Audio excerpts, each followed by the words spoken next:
Hi. Take two. Hello. Hi.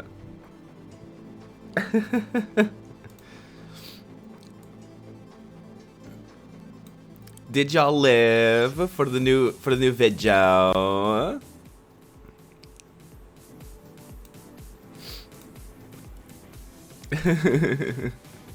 Did y'all live? Did y'all like it? The new channel trailer. Oh no, Wolfie, you just missed it. I just played it. Oh no. I lived, laughed, and loved. Oh my god, such raving reviews. Oh my god.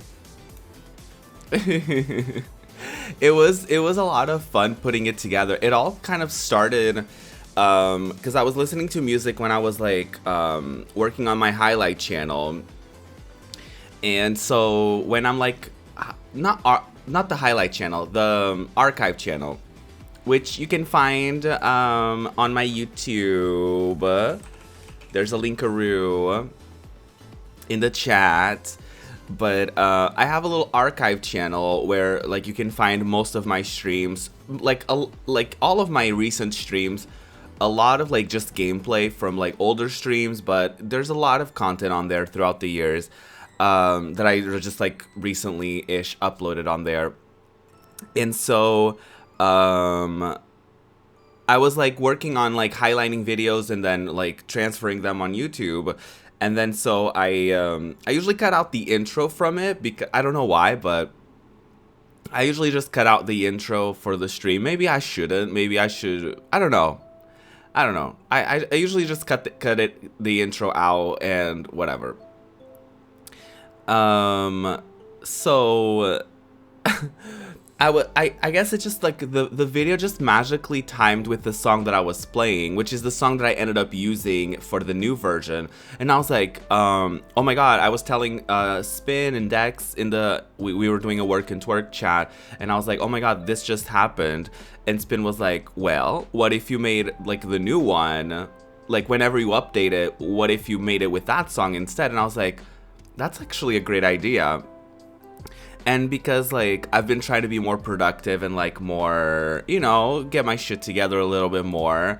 We were on the Work and Twerk channel anyway, and I was like, yeah, let me edit that. Let me just do that. So I just grabbed a couple of more like recent clips, and I kept some of the clips that y'all really enjoy seeing in that compilation. So I was like, let me just do that. And so the video, the other channel trailer was like 20 something seconds, and this one is like 30 something. So I'm just gonna be adding to it. I'm not gonna make it like a huge video because I feel like nobody likes when like the intro is like super long. Or like when, you know, especially if there's like a few raids in one stream, I don't feel like people like to see like a huge ass video like that, or a video. But I really liked doing it, and I hope y'all enjoyed it as well. I was really proud of it. I watched it like a couple times on loop the other day. I was like, I'm really happy with how it turned out. So yeah. Hi Fly, hi Spin, hi Comrade. A former hello to you all. Let me do the. Can I? Let's get a high gay for everybody. Oh hi Mana. Hi gay. There you go. Let me get a high gay for everyone. How are y'all doing? I am so excited to do more Chrono Trigger today. The other day I also edited a clip and posted it on Twitter from my you know, my reading mishap, if you will. So you can check that out on my Twitter. And while you're there, you might as well just like tweet about my stream too. Just saying. You might as well just like, you know, retweet my stream, tell your friends, tell your, I don't know, your mom and your dad. Y'all, I have a very sad update to my life. My grill / press panini, whatever y'all want to call it, I think she's broken. So she's been doing this like weird thing where like, so okay, so there's a lot of things that have been happening with this like panini, okay? First, she's fine.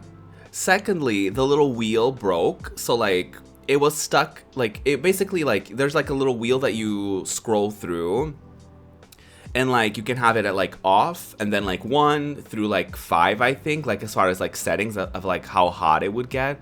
And so the wheel broke and it was stuck at like 3 or something like that. So we had to like unplug it, and like we would have to plug it whenever we wanted to use it. It was fine for a while.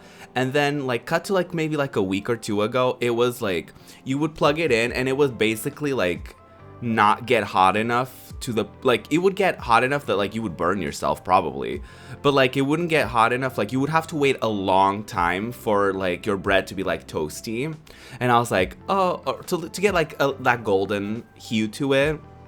So I was like, okay, she's on her way out. And then like recently, because I was so used to it taking a long time, I was just like, I was doing something else or whatever, and then like I smelled like burnt, and I was like, oh shit, like is it the bread, like is it the panini? I open it, the bread is like, you know, she's toasty, let's just say that. It was still edible, but it was toasty. And I was like, oh, okay. So over the past like, I don't know, maybe like few days, she's kind of been like that, where like she just gets like for every like rotation that she does, she was getting like hotter and hotter and hot, excuse me. But I think like having to like unplug it while it's like working instead of like turning it off with a button, I think it took a toll on her. Because today I have a ham and cheese sandwich with me, and I was gonna like press it, and the light never turned on when I plugged it in. I was like, oh no, that's a problem. So I think she's broken, and so I have to eat my my sandwich without being pressed, which is such a disgrace. It's so dry. This was one of the rare occasions where I sat in front of my computer, like I was basically waiting for the timer to run out. Like sometimes I'm just over here and I'm like rushing to get things done. But today was one of those days where like I had my shit together. And I was like, oh. And like I took a bite out of my sandwich, and it took me 30 seconds to it was a decent bite too. It was a chunky bite, but it took me roughly like 30 seconds to get through it. I was like, oh no. Not this.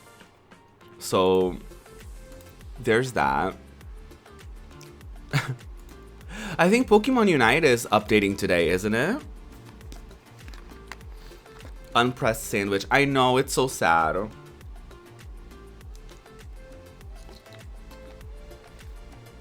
It's really sad.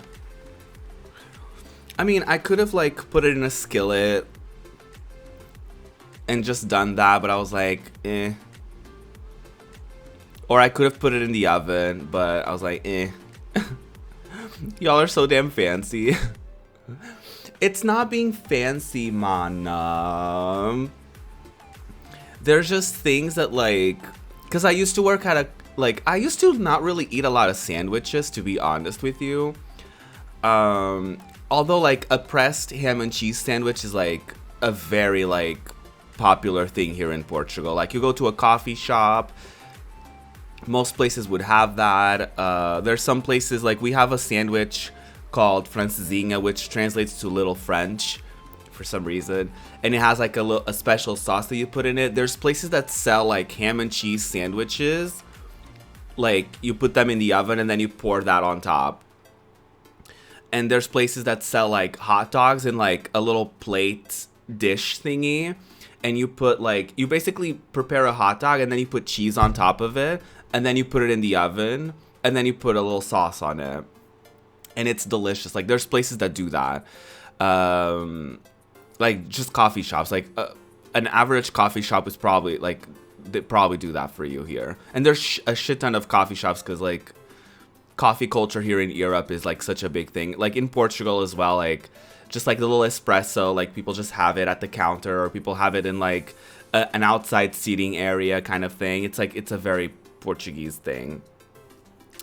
And so like I didn't really eat like a lot of sandwiches on like, I mean I would, but at the same time like not super often. And then I worked at a coffee shop and we served a lot of like pressed sandwiches of like different kinds and stuff like that.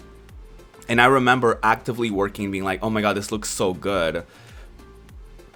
And then I would make them for myself because like we would have to pay for our own food at the coffee shop, which is usually not a thing like in food places.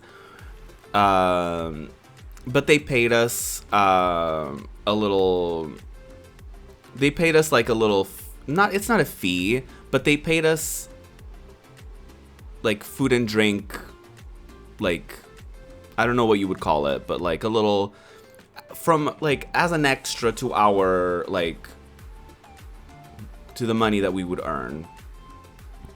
So that kind of makes up for it, which usually it's the opposite. Like usually in Portugal it's I don't know if it's a subsidy or whatever it's called, but it's like whatever it is, like there's usually like an amount of money that you receive as an extra for like food and drink. If you're not a part-timer, like if you work like 8 hours that day, you're supposed to earn like a specific amount of money for that day for like food and drink like expenses. But when you work at a food place, usually not a thing. Like usually your payment is like you can eat food from that place, whether you like the food from that place or not. That's usually a thing. So you don't get that extra money.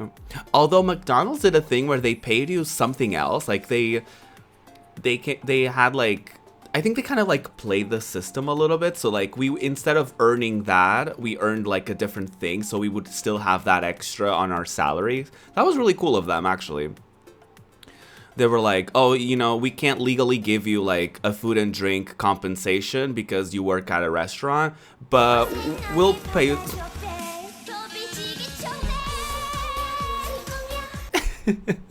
Pants.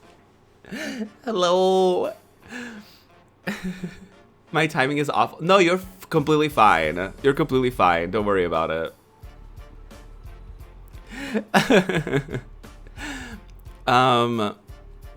But yeah, they were like, oh, but we'll pay you, like, we usually pay you something else. I don't know if they gave us like money for like transportation fees. Like, I don't know. They came up, they did something else. They were like, don't worry about it. You'll still earn as much as like the average person does when they earn like minimum wage plus like food and drink compensation or whatever. So we were like, okay, work. But it was awful working at McDonald's. I do not recommend.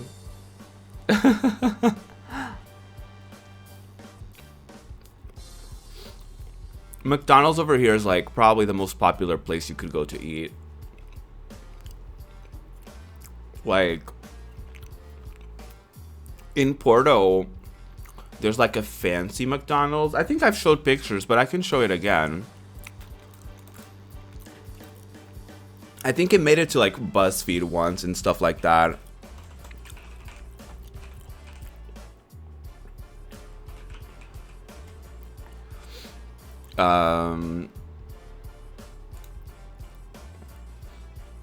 Yeah, there's like a fancy McDonald's, and that is like it's like a physical, like they basically, I think, bought the building, and like they bought an old building and basically just kind of like took care of it or whatever.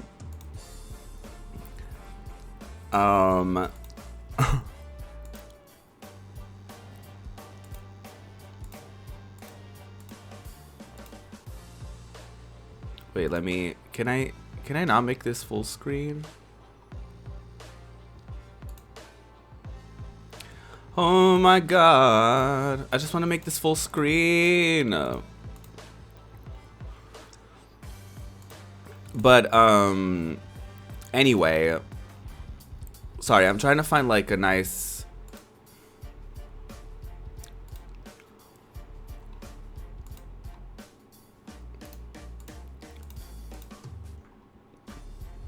Okay, I'll just, you know what? It's not the highest quality, but it will do.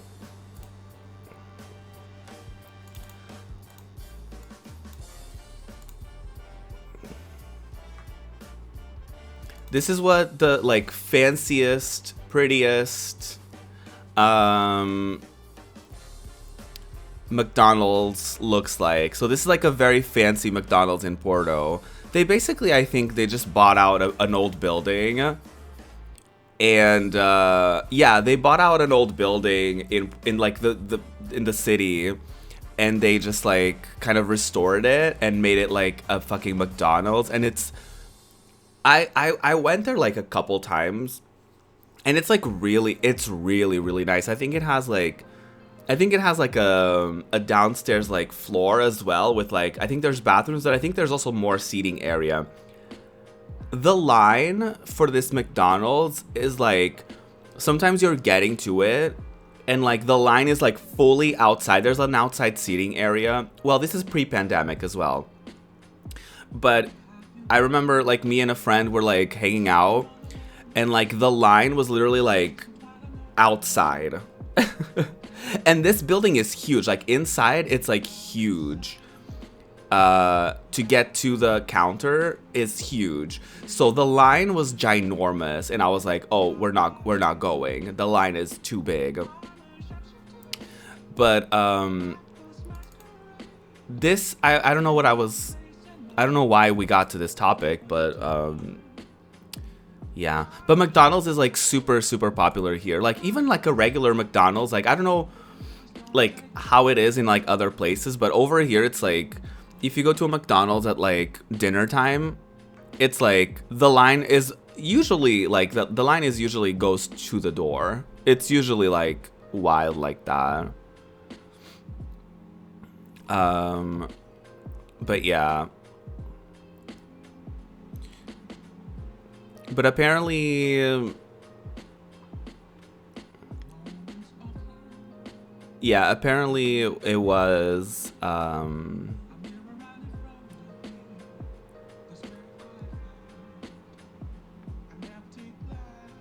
apparently it was an article, there was an article in the Business Insider, and the person was like, "Oh my God, this is the fanciest McDonald's I've ever been to." And they kind of like popularized it. But I mean, it is like really beautiful. It is amazing.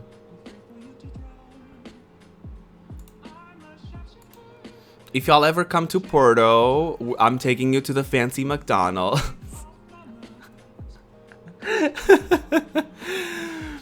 I'm taking you to the fancy McDonald's.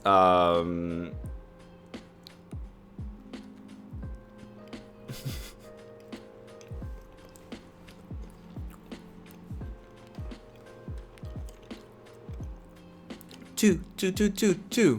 Tropicana.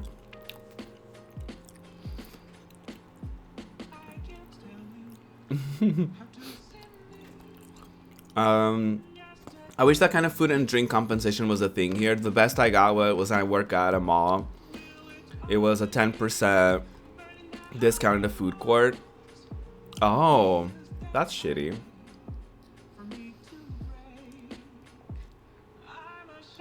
Did your job not have like a microwave or something, like a little break room area so you can like bring food from home? We didn't have that at like when I worked at Pizza Hut. When I worked at the mall, we didn't have like, I think even if I worked at McDonald's and I worked at Pizza Hut when I used to work at a mall. And I don't think we did have a break room at McDonald's, but I don't think we had like a fridge. And I don't think like obviously we had like, you know, work fridges, but I don't think we were allowed to put personal stuff in there. I could be wrong. But also we had free food, so we could eat, like we had a budget of like, I think it was like either 6 or 7 euros or something like that. They get like free coffee if we wanted, but I didn't drink coffee at the time. I used to just drink like my work thing when I worked at McDonald's, like, I did not hold back because we worked so hard, like, to the point where, like, I remember sweat. Like, it was one of the few times where at work, like, sweat was actively dripping from, like, my body. Like, I remember just, like, being physically, like, oh my god, and being, like, in pain at, like, when I would lay down in bed or whatever, like, and being so sore and stuff like that. Like, I had muscles. Like, I don't really have muscle definition anymore, but I had, like, guns. I was actually like, oh my god, like, physically I was probably in the best shape of my life, but I was always, like, in pain too. Which is why I quit. Yeah, we had, like, a little budget, and we could eat, like, whatever we wanted. I would usually, like, drink a big soda because, like, energy. I would also like eat, like, whatever, like, I wanted. Like, if I wanted a burger or a big salad, or, like, they sell soup here at McDonald's because soup is, like, a big thing in Portugal. So sometimes I would have, like, a soup and then a wrap. Like, we could change it around so much that, like, I never felt like, oh, I'm so, like, sick of the food or whatever. Like, no, I was always, like, into it. Like, some days I would have fries, some days I would have, like, a little side salad, sometimes I would have, like, a tiny soup. Like, we just changed it around a lot. Sometimes you could have a water or a soda, or, like we had a lot of leeway. You could have ice cream as well. Like, we had a lot of leeway. I'm a clown who, during my team meeting of introducing myself, I didn't say my pronouns. Oh no! That doesn't make you a clown, that makes you human. Everybody forgets shit. When you're doing intros, like, oh my god. On part-time shifts, I'd have to spend, like, a third of my day's wage if I wanted to eat. Oh, they don't pay you the food and drink compensation for part-time shifts because legally you're allowed to go 4 hours without eating.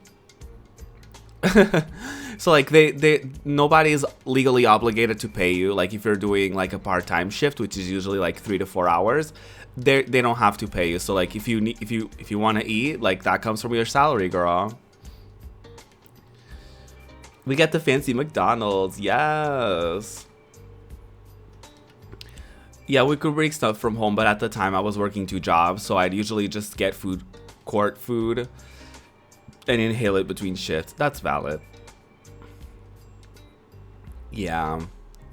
Over here, it's, like, a thing. Like, they expect you. I remember when because my part-time shift was different when I worked at my last job, the coffee shop, because, like, I was a part-timer, but I worked full days. Like, I worked, like, I worked, like, half of a Friday and then a full Saturday and a full Sunday, because I was trying to make streaming a thing still, but, like, obviously starting that job really fucked up my streaming journey, because, like, at the time I was earning, like, on Twitch, I was hitting my thresholds, like, if not every month, it was, like, every other month. So, like, it was, like, getting pretty consistent, but I was like getting like, my account was like, woo, and I was also, like, getting tired of, like, waiting for a Twitch paycheck in order to, like, get myself, like, a video game, or, like, you know what I mean? Like, I was just tired of, like living paycheck to paycheck. So I was like, I want, like, a part-time.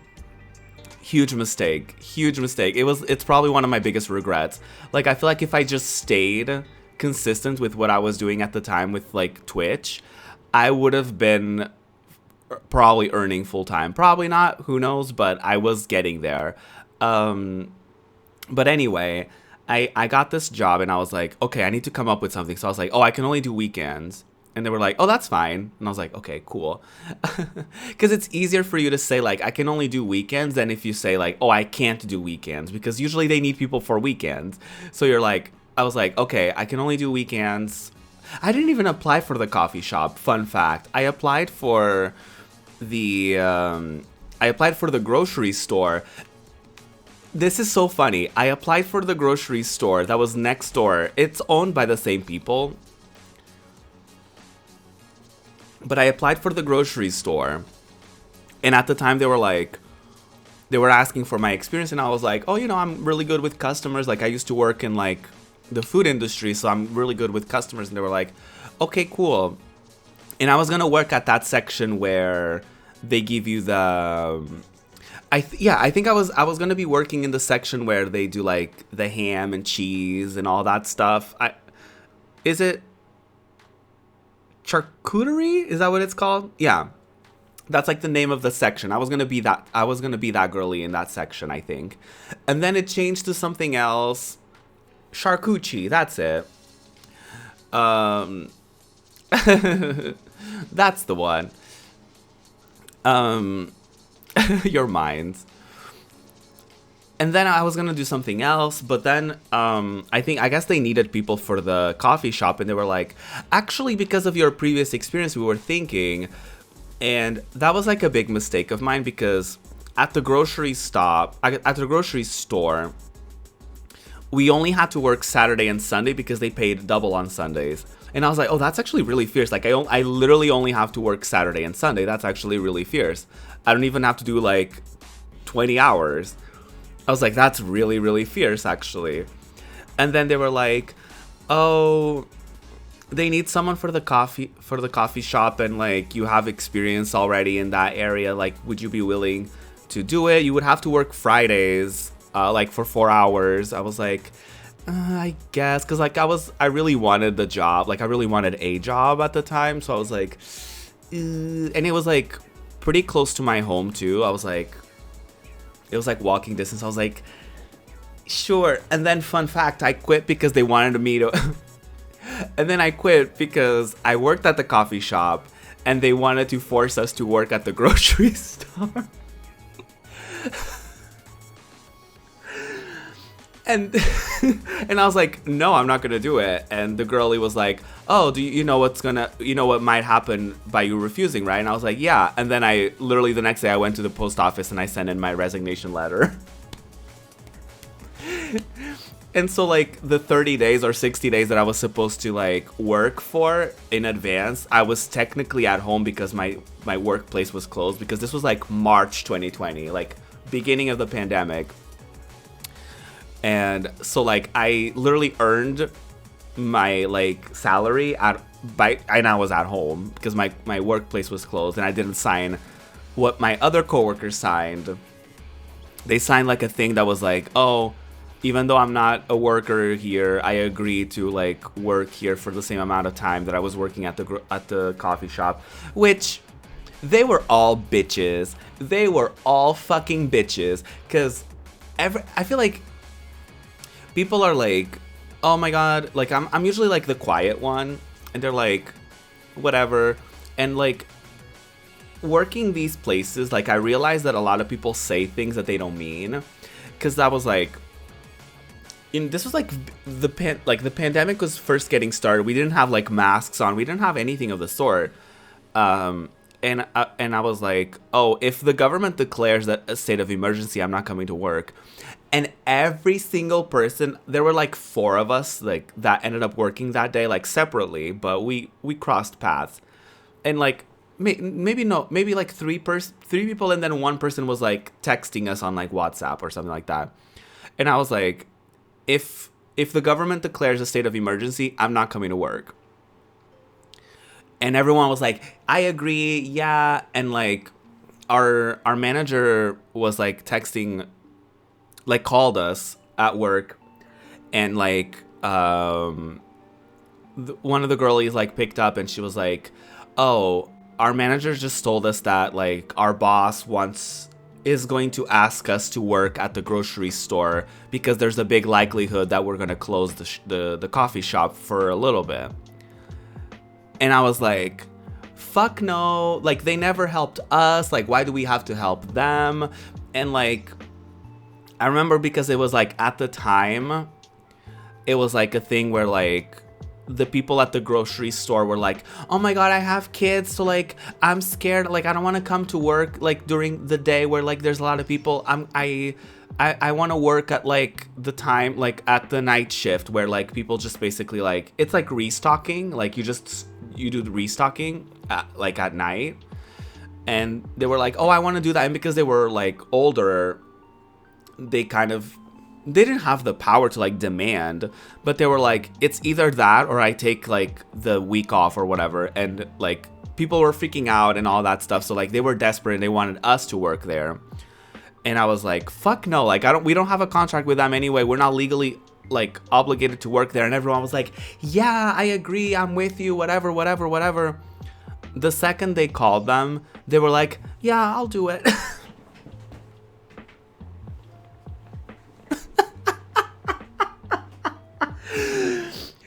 Okay, because okay, what happened was one of the people in our WhatsApp group chat leaked our little plan, well, my little plan, to the boss. And so she was like actively calling, like instead of like, you know, doing a thing like whenever we next showed up to work, she was actively calling us separately so that she would like, I guess, try to intimidate everyone to like go to like to agree. And every single person except for one girlie, me and another girlie quit at the same time. But literally like there were like maybe 6 of us, like only 2 of us actually went through with our word. And I was like, no, I'm not going. And she was like, actually, I think I kind of got intimidated and I was like, yeah, I'll do it. And then I was like, I got like that gut feeling in my stomach. I was like, oh, I don't feel good. And then I just called her and I was like, actually...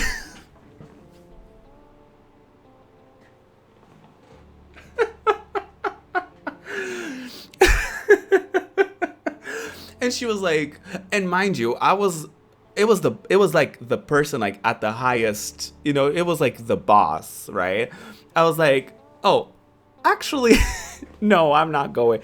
And she's like, oh, you know what that could mean, right? And I was like, uh-huh.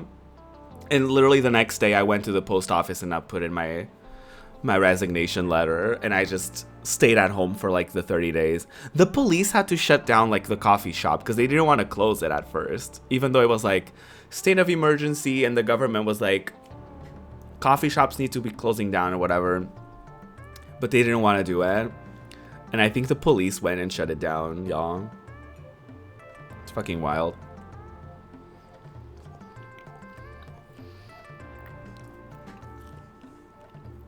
Oh no, Spin. I hate that.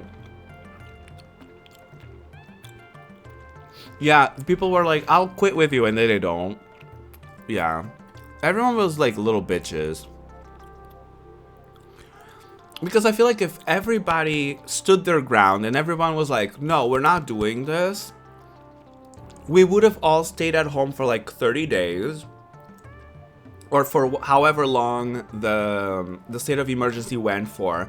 We would have all gotten paid by just staying at home because our workplace was closed and they legally had to pay us. But everyone got fucking intimidated.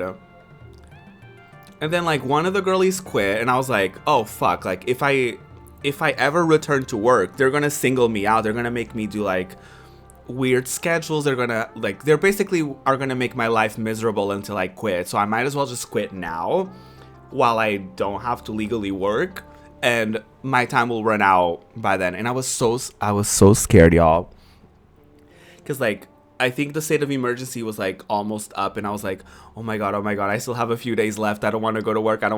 And then I just never did. Period. But at Pizza Hut, we actually did that thing where like, if you go, I'll go. We all did. Like, not at the same time, but it was like one person left and then the other person was like, oh, I'll leave next. And then I'll leave next. Like, to the point where I left and I was like the last person of that friend group to go. And like, we just did that like back to back.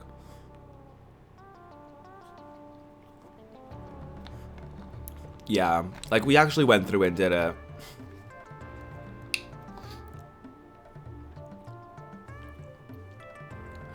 One of them actually, she showed up. We did like we have a thing called Carnival here, and that's like a thing where people like dress up, and like it's like basically Halloween, but like we dress up as like a lot of things. It's not just like spooky themed, and it's like in March, I think.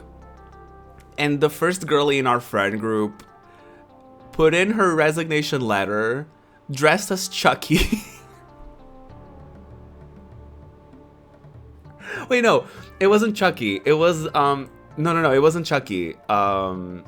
It was the girlie from like the motor, like the little like scooter, like with like that mask that's like white and like red. I think that's the color scheme.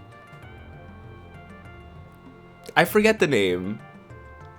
But like she just showed up dressed as like that character from like a horror movie, and she she just went to my boss's office and she put in her letter dressed like that. And then it was like a couple weeks later someone else quit, and then a couple weeks later someone else put in their letter, and then so on and so forth. Oh my god. The airport is understaffed because a lot of gate agents are quitting, so they're asking flight attendants to volunteer at the airport for 6 to 9 hours, and people are doing it. And then they get surprised when they call them to work the next day at 5 a.m. This is voluntary and does not work with our contract. Why are you working for free? And why are you trying to help the company that screws us up? Yes. Thank you, Mana. That was my thing exactly. Because like we were understaffed as fuck as well in the coffee shop.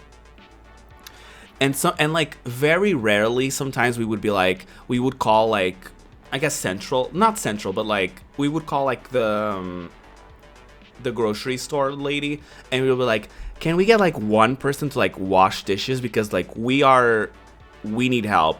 And they would always be like, oh, there's no one available, like, oh, we can't do, like, no, like literally that was always the answer, like, oh no.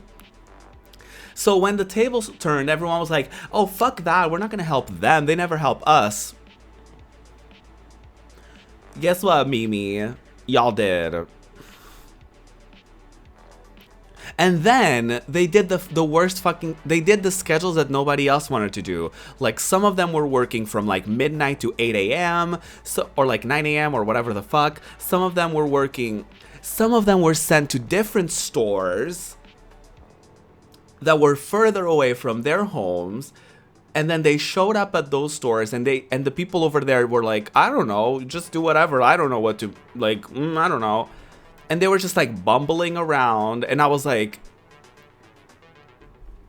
you know what I was like? It's what she deserves. That's what I was like. My last job, I waited until my bonus hit my account and quit the same day. Iconic. I need to tell you my favorite quitting story. Oh my god, please. One of the girlies I used to work with showed up on her last day dressed as Chewbacca. The boss told her to go home, and then she left through the warehouse and slid down the appliance slide to get out. Iconic.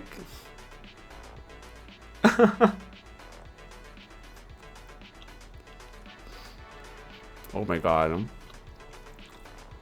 Unfortunately, I've never had a moment where I was like, I had that fuck you to a customer and then got fired. I wanted to so badly.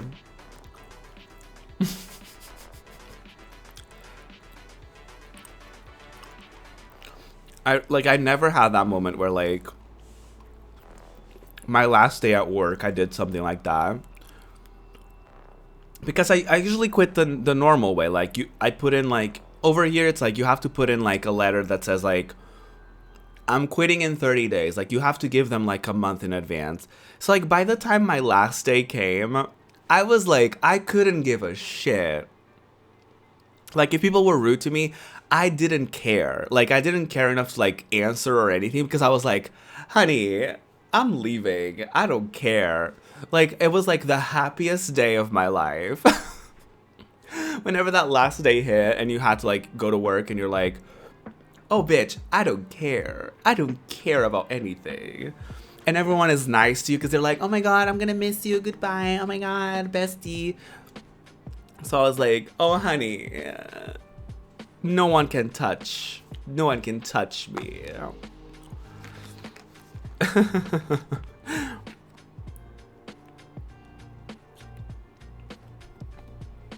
Honey, I'm out. Exactly. I could not be bothered. I could not be bothered. But I do wish I had like that moment, because sometimes it's so tempting to just be like, you know what, bitch, fuck you. But I never did anything of the sort. I never had the opportunity to like snap at a customer. Unfortunately. I raised my voice at a customer before.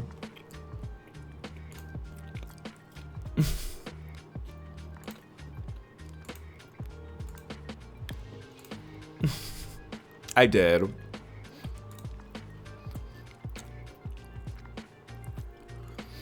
Cause like we were doing a thing where like it was basically like a combo menu, and like there was a so with combo menus, like for y'all who've worked in the food industry, it's like if someone buys this and that, put it in a combo so it's cheaper, and also they get so and so for free. But sometimes in the little, like, in the receipt, they make, like, the weird calculation so, like, everything has to have a value to it so that it adds up to that final value.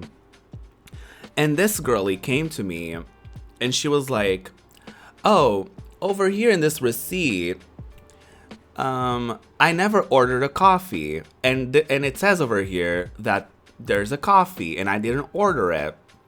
And I was like, ma'am... We do that because you ordered this item and this item. So if I put it in the combo menu, it's cheaper for you. And she was like, but I don't want the coffee. And I was like, you don't have to drink the coffee. It's just cheaper for you. And if you happen to want the coffee, you can claim it. But if not, you don't have to claim it. And she was like, oh, but over here it says that the coffee is worth like, I don't know, like 20 cents. And I was like, ma'am, the coffee is usually worth like 60 cents. It's like an espresso. I was like, ma'am, a coffee is usually worth 60 cents. It's either way, it's cheaper. Like you didn't pay for the full value of it. This is only a calculation that the system does so that everything has a value to it.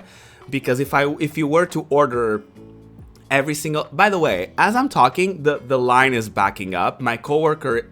If I had a coworker... I think I did. My coworker is by themselves doing all the things because I'm busy with this fucking Karen.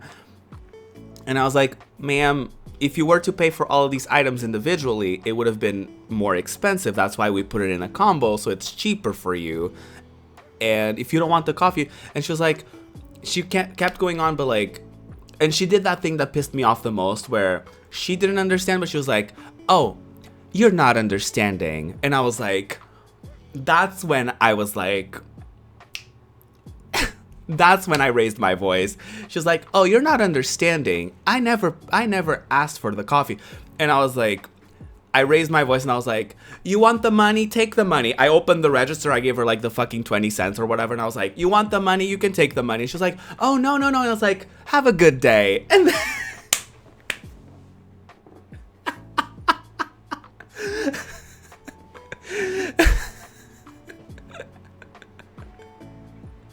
I was like, have a good day. And I just fully turned, like, I think she was still standing there. And I was like, have a good day. And I just like looked away to the next customer and was like, good afternoon. What's your order? like I went from like snapping to like, hi, good afternoon. People in line were like, this bitch. Like, not to me. Everyone, like, because, like, sometimes, as I told y'all before, like, sometimes when you're dealing with a Karen, sometimes you catch a glance from, like, the audience. And everyone is like, oh, my God, this bitch. Because, like, they all just want to order. Like, they just want their turn. Like, they don't care. And I was, and, like, they were all like, mm-hmm.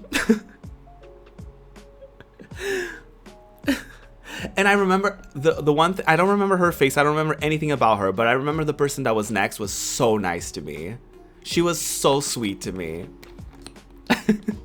I mean, probably seeing me snap at a customer helped, but not only did I interrupt that customer, I also raised my voice at her. I basically threw the money from the register onto her hand, and I interrupted her again and said, have a good day.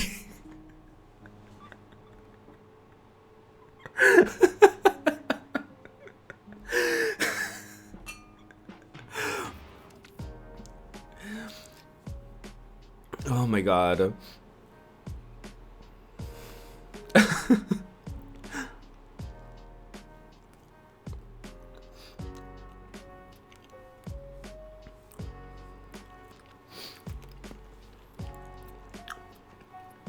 because it was like 20 cents too. So it was one of those things where we trick the system sometimes, where, and this is like a little trick that we did. Like, I mean, horrible people would probably do this to steal, but we didn't. And sometimes when situations like this would happen, where like maybe you gave the wrong amount for like change, right? Or maybe like something happened and I was like, oh, I'm not gonna have money missing in the register. So what I would do sometimes is like, if someone asked for like a coffee, and sometimes we had to ask if they wanted a receipt or whatever. If they didn't want a receipt, I just charged them for the coffee, and I didn't register it. So like those 60 cents would like go into it and just be like extra money, because like you can't really, you know what I mean? Like you can't really account for like coffee was one of the things like you couldn't really like account for as like, you know, like, oh, I threw away a thing, because like it could have been a mistake on my end. It could have been like someone else made a mistake or whatever. So like we would do stuff like that, where like if like we suspected that like, oh, I think I gave the wrong amount of change, or like someone left without paying, or so like, you know, stuff like that, we would be like, okay, let's have a few things, not, you know, let's not write down a few things but charge still people for it. And that's how I got around it, I think. You couldn't do that literally with anything else. It had to be like with a coffee or something like that, because like I couldn't do it with like a can of soda or something, because like those things are accounted for. But yeah,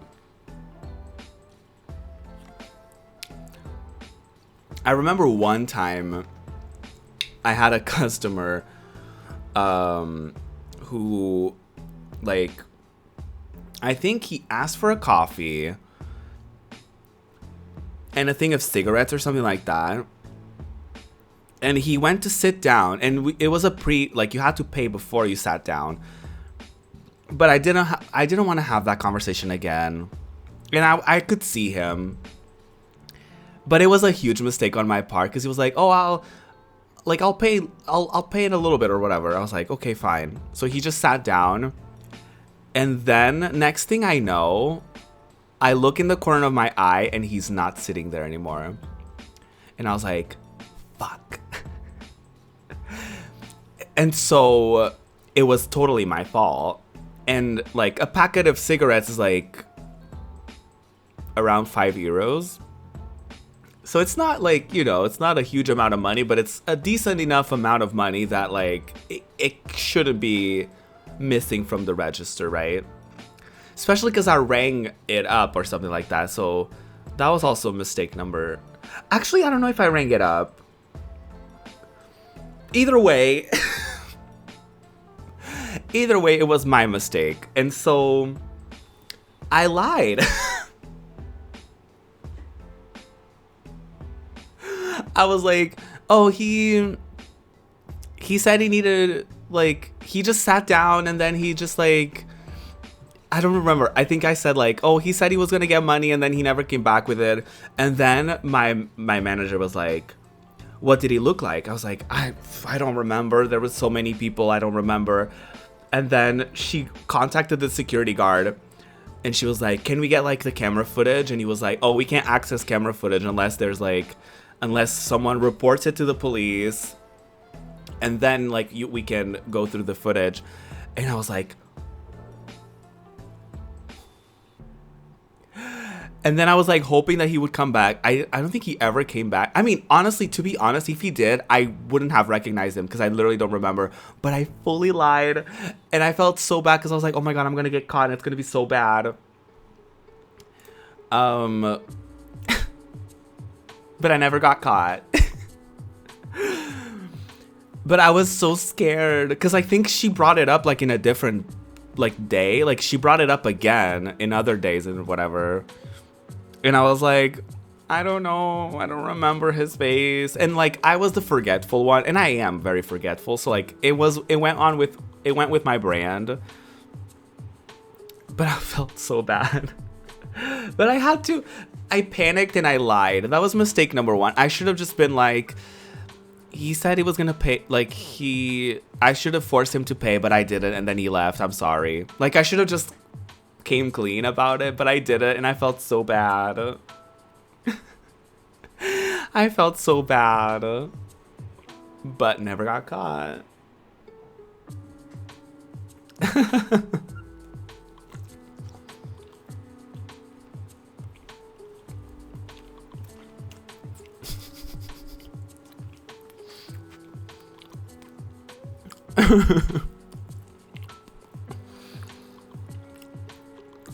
What?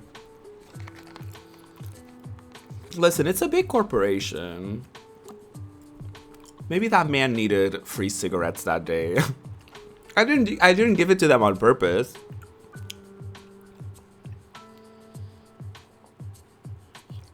Honestly, what happened, they probably forgot. Like, they literally left and forgot. Because usually you have to pay first, but because, like, they... I think I had to go get... I don't remember what it was, but they were like... I don't know. They, like, sat down immediately, and I was like, oh. I'll just ring these, like, next customers. And then by the time I was done with the customers, and I was gonna get to him, he was gone. It was, like, something like that, so I was like, well... Which was a huge mistake. I never made that mistake ever again.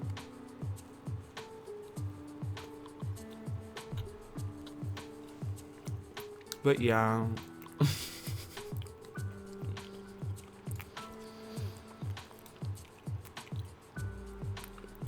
Oh, by the way, my microphone fully turned off while like in the starting soon screen.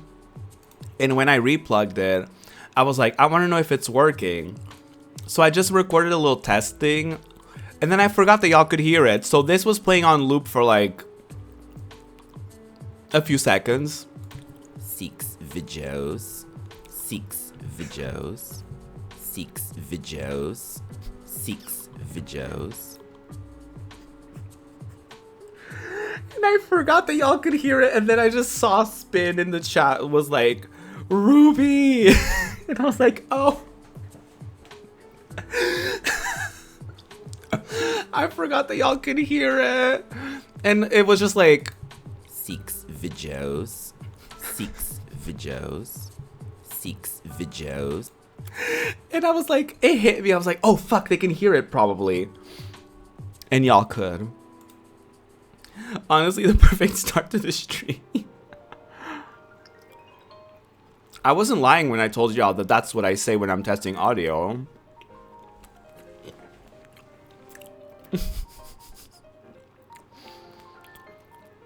Six videos. 6 videos. 6 videos. Oh my god. Y'all are so sweet to me. Let's play some Chrono Trigger, shall we? This has been one of those days where I rant a lot.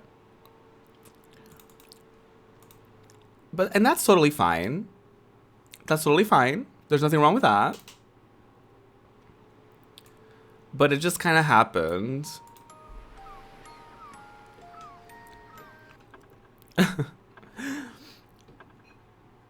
But I think I'm gonna stream for longer because I got out of bed at 6 p.m.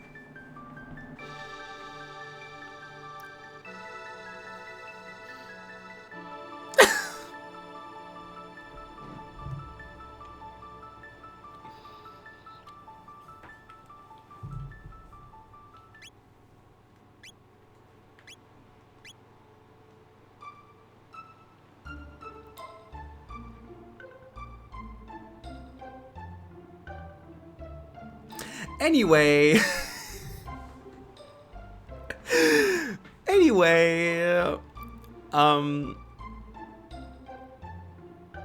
What was I gonna do? Okay, let me try to think. We went to the mountain and we fought Masa and Mune, also known as Masamune. And we got a broken sword called Masamune. And I think we're supposed to do something with it. Like, I think we're supposed to, like, either travel to a different time frame, or we're supposed to get someone who can fix it. Either way, I don't know. So we're just gonna, you know, we're just gonna travel around and see what we could do. But yeah, I fully woke up at, I didn't wake up, like I was snoozing my way into 6 p.m. And listen, it's not my fondest achievement. It's not. I'll say that. I'll be the first to say it. It's not my proudest achievement, but it is indeed what happened.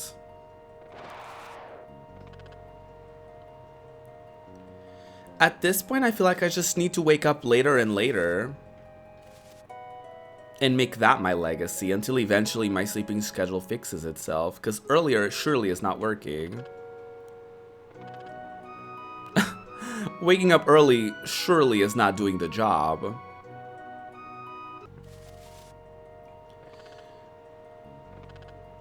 We will be up late Friday. On Friday? What's happening on Friday? Not me forgetting.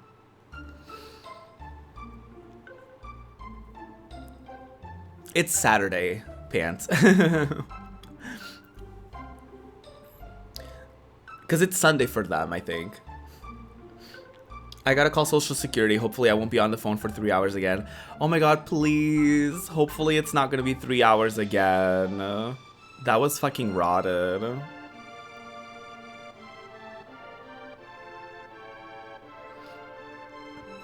Yeah, that's gonna be Saturday.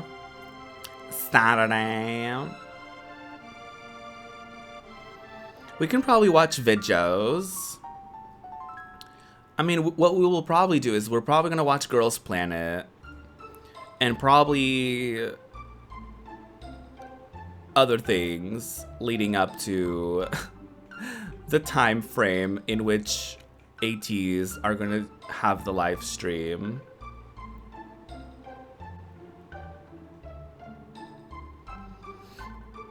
What are days? That's a great question.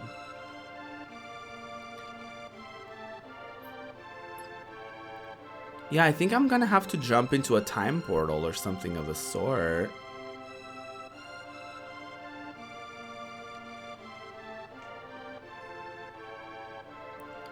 Hi, Tater. How are you doing? Tata's house. And what about it? We do love the Tatas. We should do.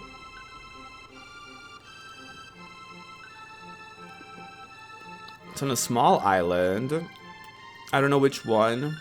The money he fronted me is all gone too. What should I do? Well.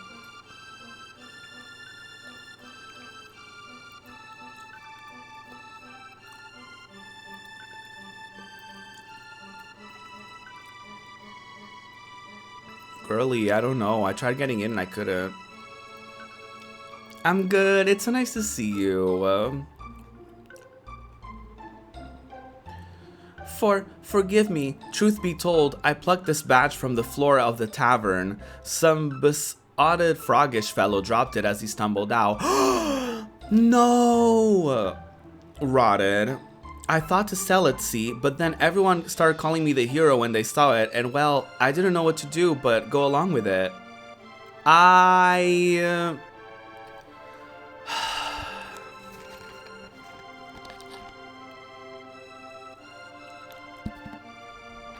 Rotten. But it's too much for me, this hero business. I've had enough. Here, you can have the badge. Oh, what was I thinking? I knew it turned out to be something like this. I ought to see it sooner. Oh, girly. Lioness. I know, right? Rotted.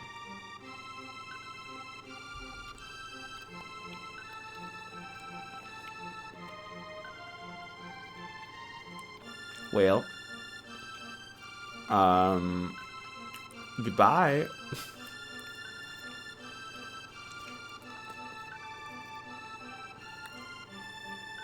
I was like, is this Tata person gonna join me? And then, no.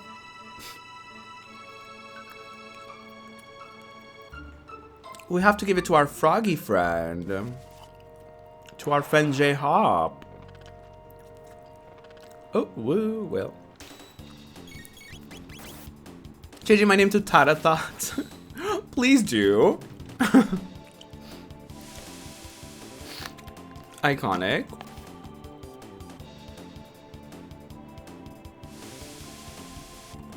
Oh my god. Did it say edible frog? Ew. Not edible frog. Not the name of this girly being edible frog. Yummy. Not that. Absolutely not, Mana. Although people over here eat rabbit, so I don't have much room to talk.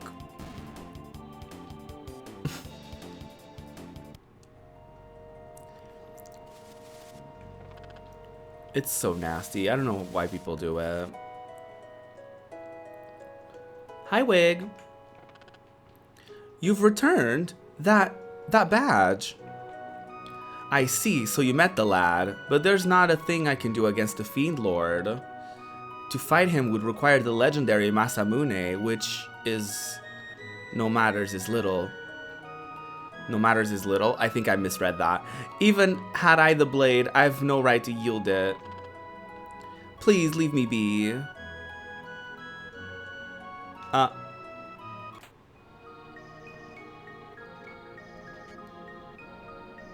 A broken sword hilt. This must be part of the Masamune. Something is written in archaic script. I will attempt to decipher it.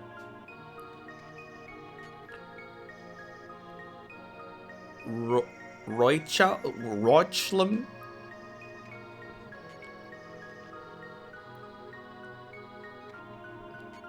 Error. I reversed the order. It says Melchior. Melchior? That guy from Medina Village? What does this mean, Booch? What does it mean? There are none alive who could mend the Masamune. Oh my god, you're so negative.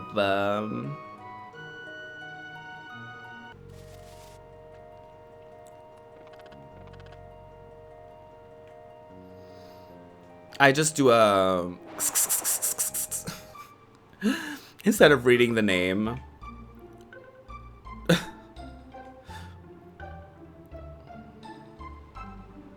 They talked about some village.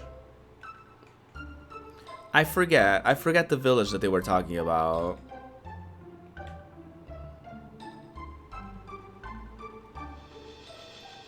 So there's that.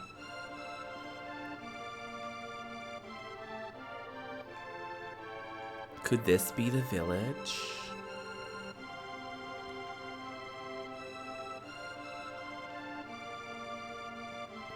Nar.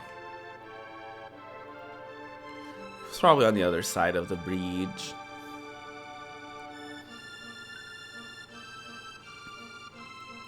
Oh, I think she said Medina Village, and that's like in the present day.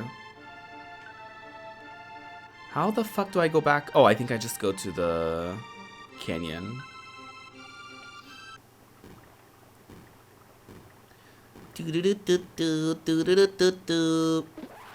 Oh, well. Oh, I should have saved. Alas, I did not. Oh, I need to sneeze. I sneezed.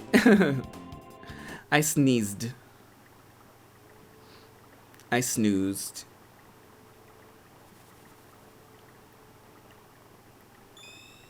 Let's go. Ooh. Casually time traveling. Imagine having that kind of power. Hi, Flop.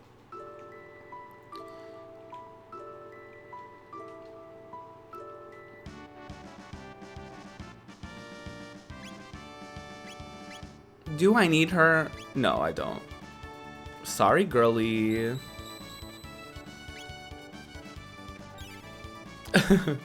Sorry, girly. I do like this team combination that I have going on. I forget where the Medina village is, though. Is this the one? Yes. Oh, let's go.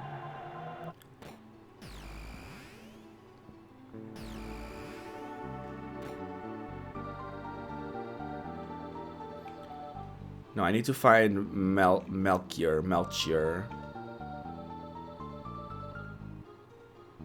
Figuring out which of those lights takes you to which time period is literally worse than calculus.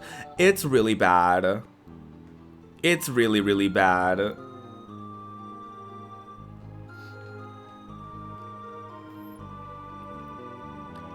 They really made it the most confusing thing. And like the thing is, like, I'm still pretty early on, so like I can still remember a couple of them, but like I'm not gonna remember all of them.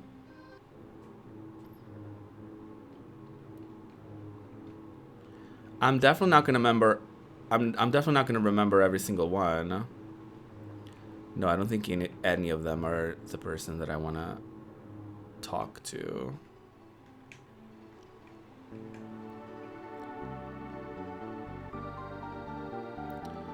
No, this is the inn.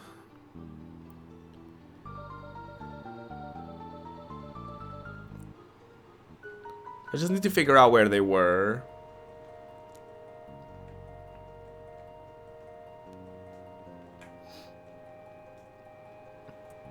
I think they were to the left, maybe. To the left, to the left. Wow, wow.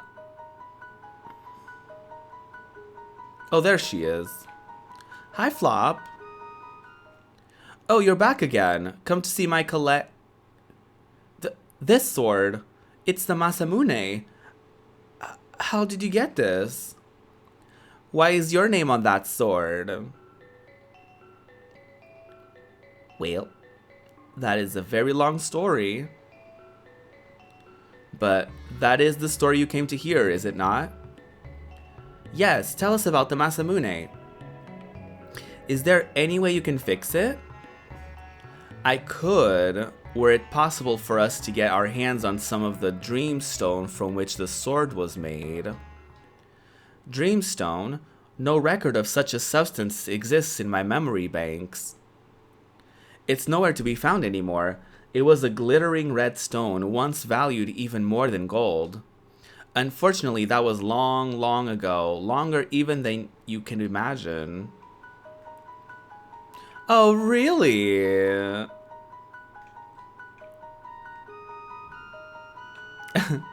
Oh, really?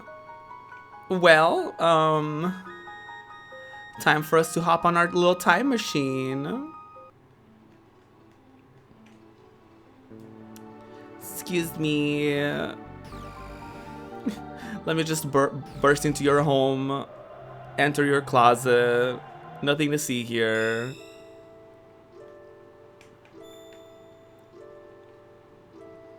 No. Maybe this? Mystic Mountains. Yes. Hoo.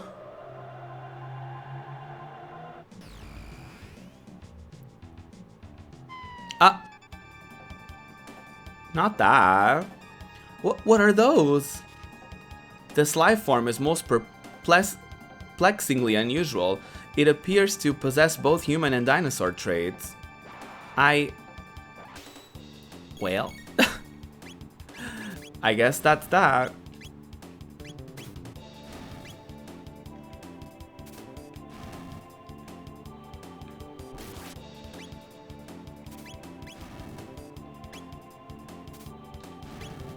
Oh, no. Oh, not that. Oh, well, that was a flop.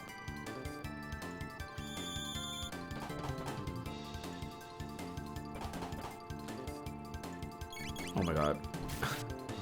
Kick their asses. I finally got through fighting the robot answering machine and now I'm just on hold. Oh my god. Girly on the phone. Oh my god, hopefully you can get through to them quickly this time.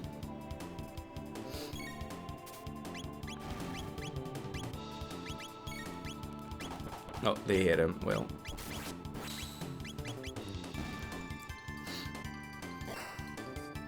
We're just time traveling, you know? We're just chilling. Just casually heading into different portals of time and space. As one does. Oh my god, not that. What should we do, Booch? Oh, that scared me. I was like, did the game crash? Come on, cutscene. Oh?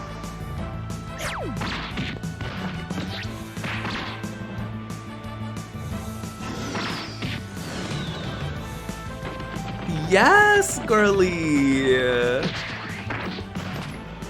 Are you gonna help her or what?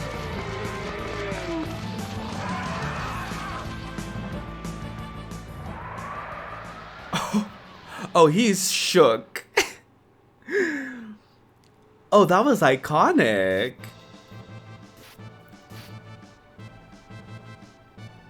Goodness, she's tough. Her combat capabilities far exceed those of ordinary humans. Uh-oh, they're coming our way.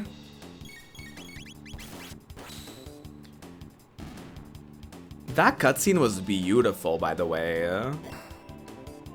Can we talk about that? Like, I mean...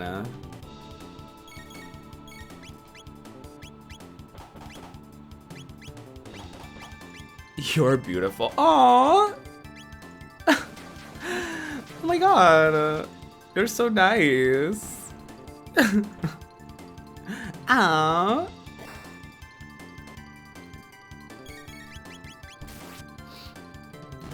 My god.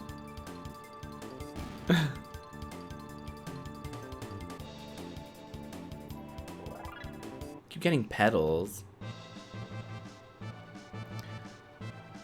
What do you want?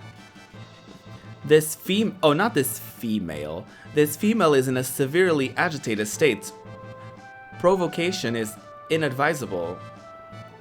Ah! Oh? Booch! You strong. What name? Booch name. Good name. Me name? Me. What's her name? We're not gonna name her Isla. What are we naming her? Just add to the list of video game moments that made me gay. TM. No, it's true, it's true. Not Luigi.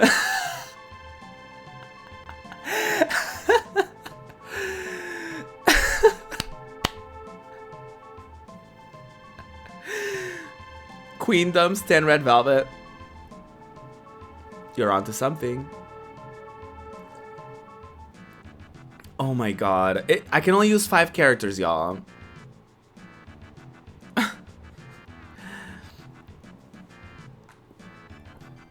Oh my god. She's an icon, she's a legend, and she is the moment. Come on now. Oh my god.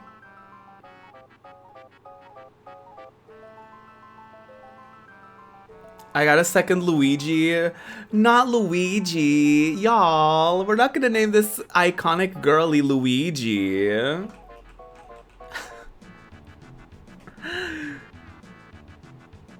It is really funny.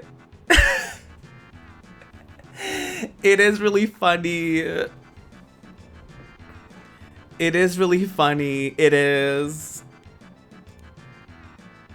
It is really funny. Not Luigi.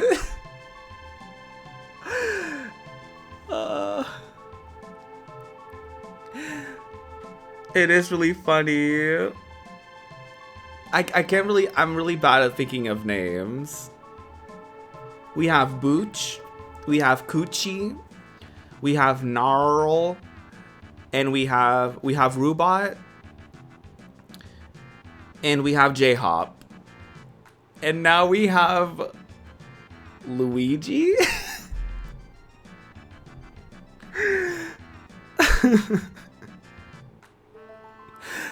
Are we sure about Luigi?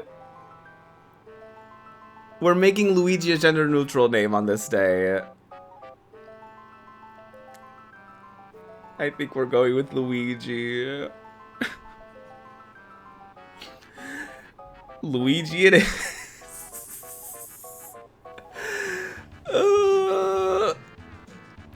Yes. Me Luigi. Luigi like strong man, so Luigi like Booch.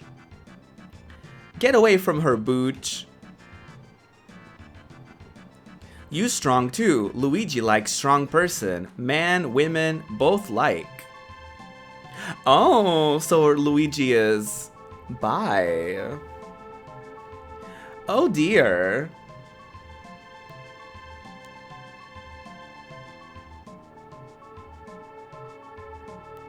Oh my god. You strange person, but strong too. That is because I'm a robot. Robot? What robot? Luigi not no robot. A robot is a humanoid machine constructed by humans. What you say? No say word Luigi not know. Luigi head go boom. Oh god. Booch, where from? How can we explain? An explanation cannot be formulated within the bounds of her understanding. We came from many days ahead of tomorrow. Haha, you funny. Luigi like funny person. You come village, talk and eat, dance, drink, fun. Thank you, but we can't. We need to find some dreamstone. Stone? Stone everywhere. Here, there, village. Luigi give you many, many stone. Ioka village this way. Follow Luigi. Luigi is everything to me. I love her. Luigi is iconic. We love Luigi.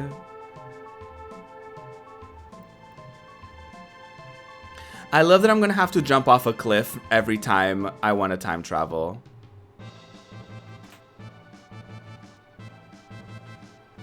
I just love that for us. I hate that y'all named this girl Luigi. Did y'all have better names?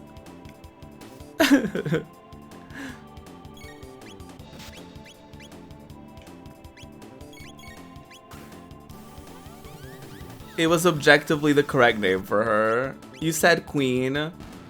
I mean, Queen. I think Queen would have fell flat in comparison to the other names, you know? Not cursed enough, yeah. There had to be a level of cursedness to it that it simply didn't have before.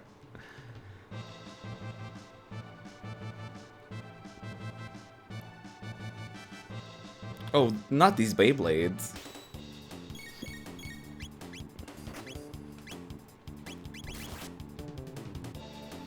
Not the Beyblades. I feel like it would be low-key fierce if we played a Beyblade game. I'm just saying. There was a PS1 Beyblade game. I feel like it would be really fierce if I played it one time. Let it rip!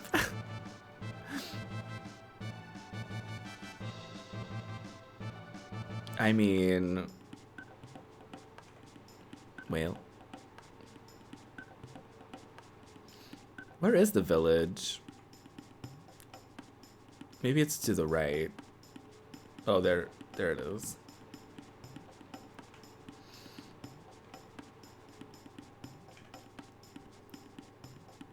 Hello, girlies.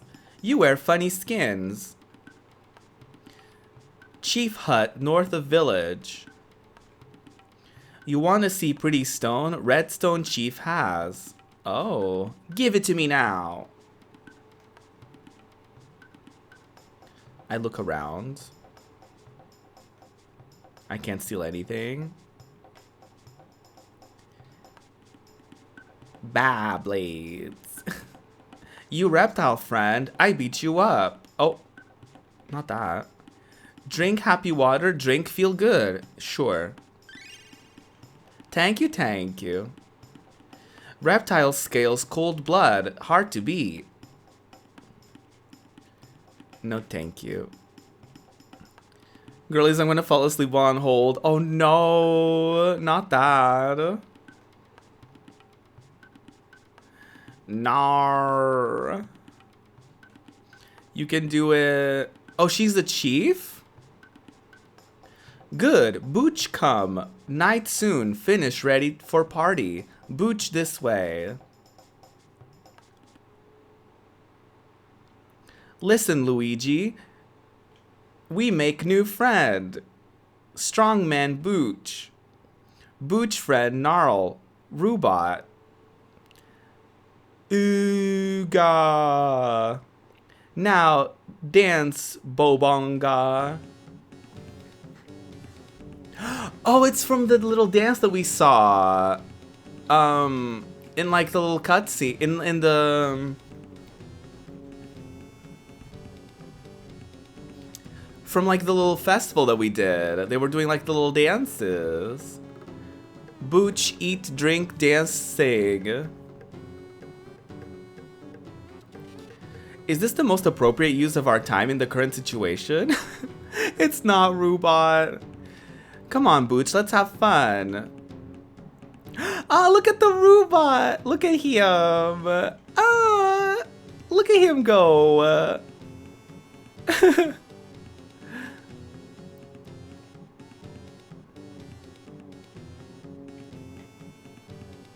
Oh, look at them having a good old time. Can I get an exclamation point lesbian in chat?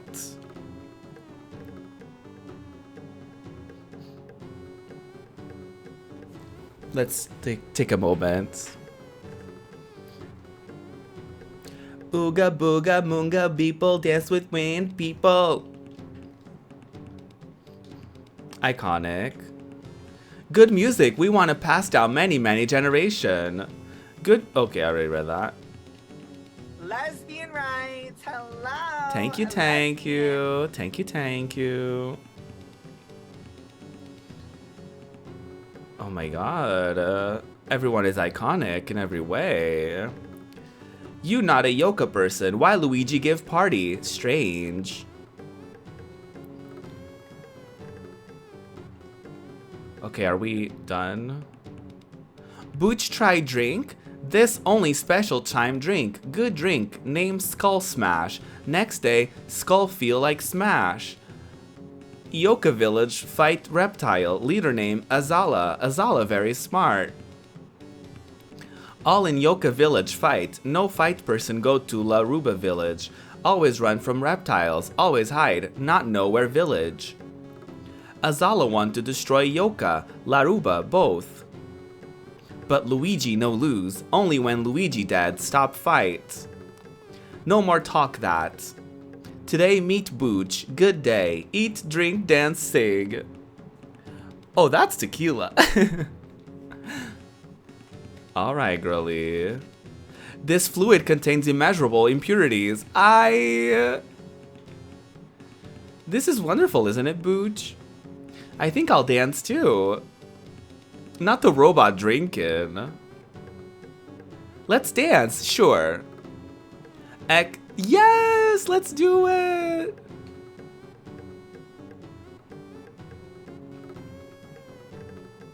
Yes, get into it.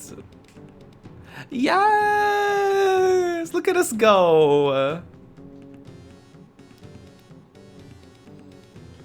Yes.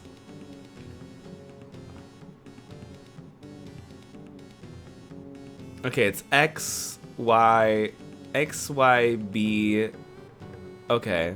And A, it's to stop. Okay. Get into it. Yes. Not Luigi hosting a ball. Jolly Green. Absolutely. Bring it to the runway. Runway. They start voguing. Yes, Miss Luigi.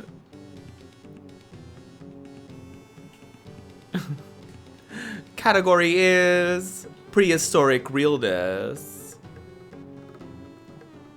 If Gnarl dips, I'm out of here. She jumps into a split. Oh my god. They start voguing. Oh my god.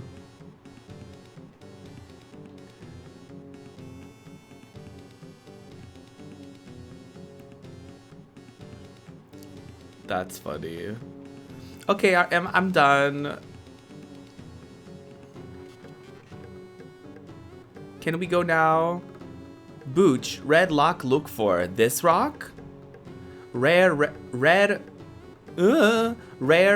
rock, half rock, mean strong person. Luigi most strong Ioka village, so Luigi rock.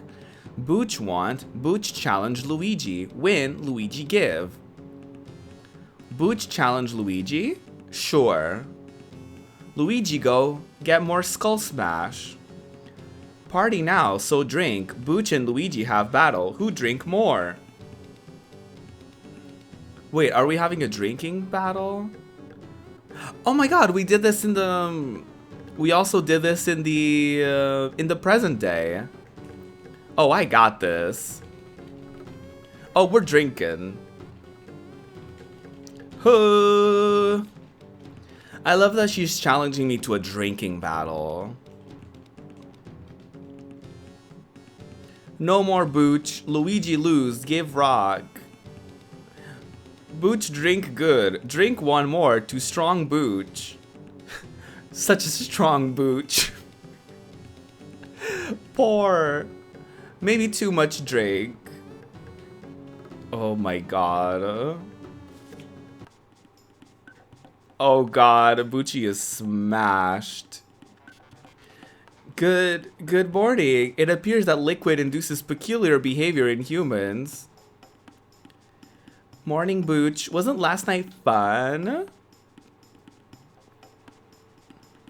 What made all these footprints? It's gone. The gate key, it's gone. Girly!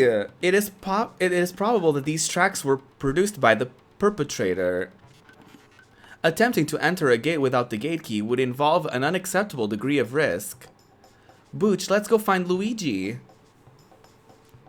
Oh god. I didn't have to be on the phone for 3 hours. Yes! Iconic. Oh my god, this is rich. I was really young when I played this, so a lot of these references went over my head. I think this is great. Iconic. Everything is fine, and now I just have to wait. I love that spin. Oh, Luigi is snorting. Hey, girly. Oh, she's sleeping.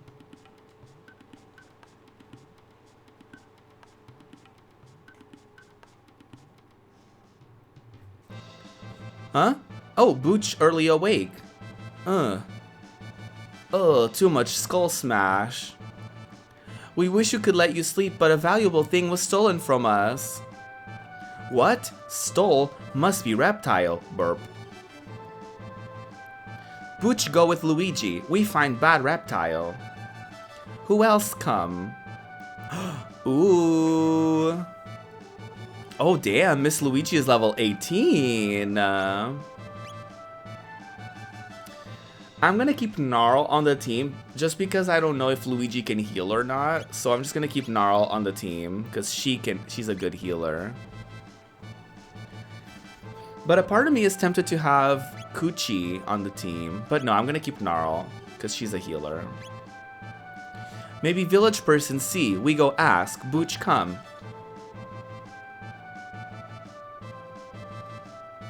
Okay, what can she do? Miss Luigi. Oh, she has a ruby vest. Oh, okay. Strength +4.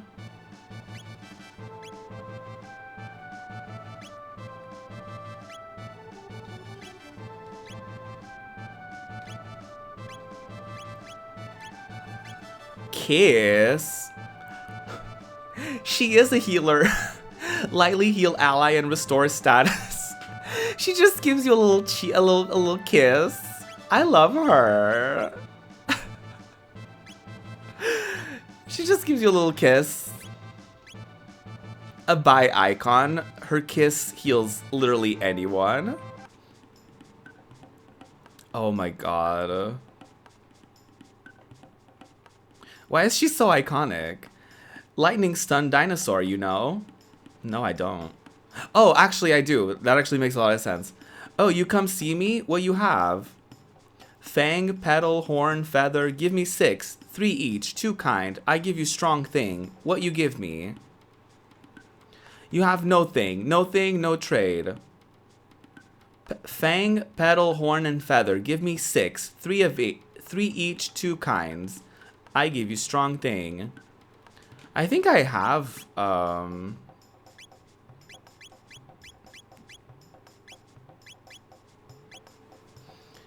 have 1 horn and 3 petal. I just need to get, like, more horns, I guess. Go hunt hunting range. Get petal, fang, horn, and feather. When rain, rare monster come out. Rare one, good hunt. This, trade house. You bring things, trade for new things. Want no item? Petal and fang. Ooh. Trade ruby gun. Petal and horn, trade shaman's bow.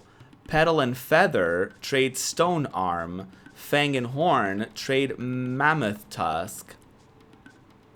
Ooh.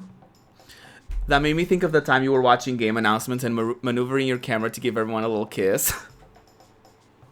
I sure did. Fang and feather, trade ruby vest. Horn and feather, trade stone helm. I tell you good thing, ruby vest strong against fire, not too hot when wear. Trade your shiny stone. Oh, this person just fully sells potions. I love that. They're like, I don't know what your money does, but I want it.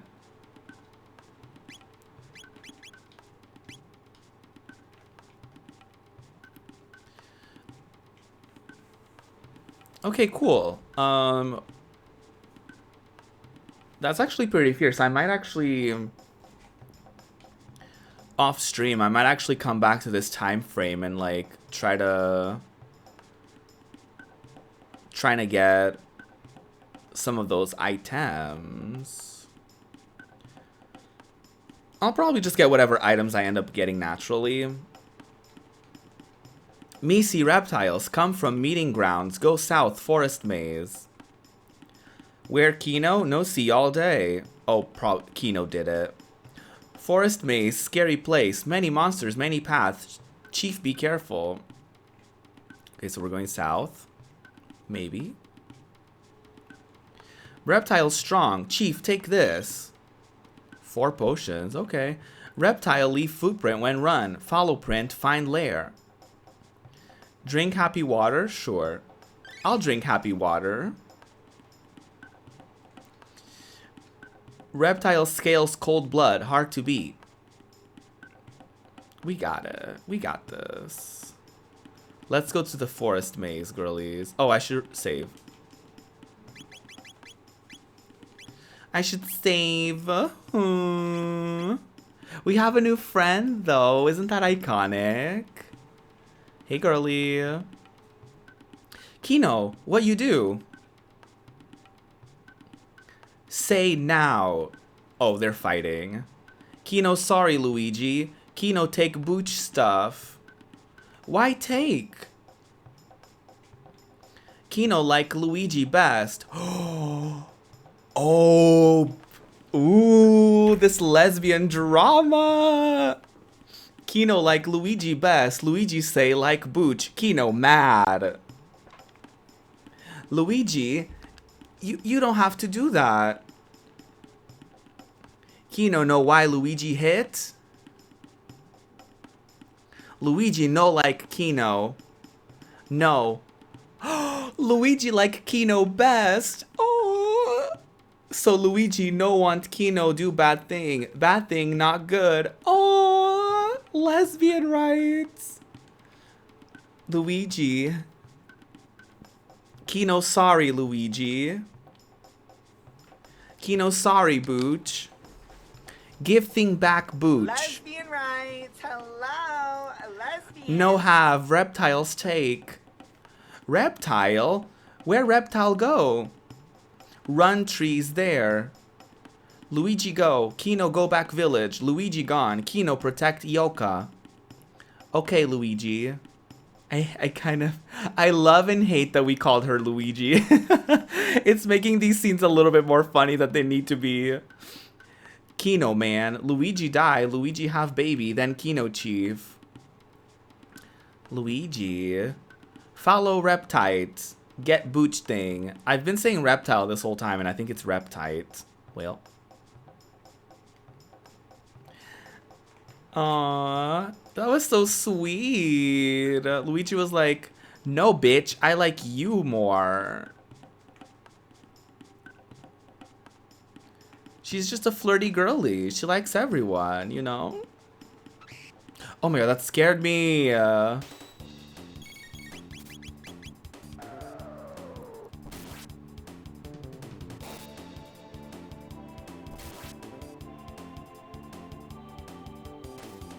Oh?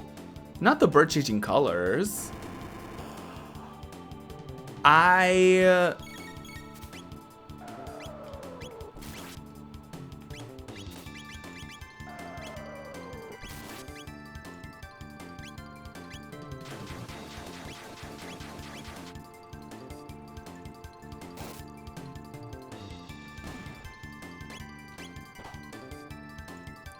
Get her, Jade.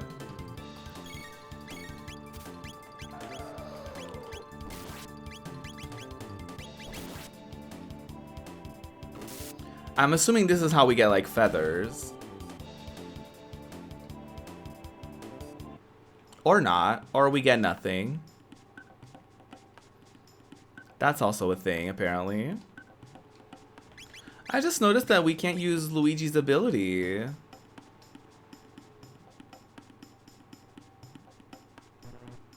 Oh, she needs 6 TP to, like, maybe learn it?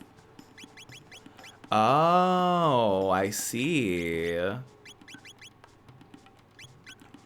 Oh, that's interesting. So she doesn't have the ability yet, but we can see when she's gonna, like, earn it. That's fierce. These girlies are gonna scare the shit out of me.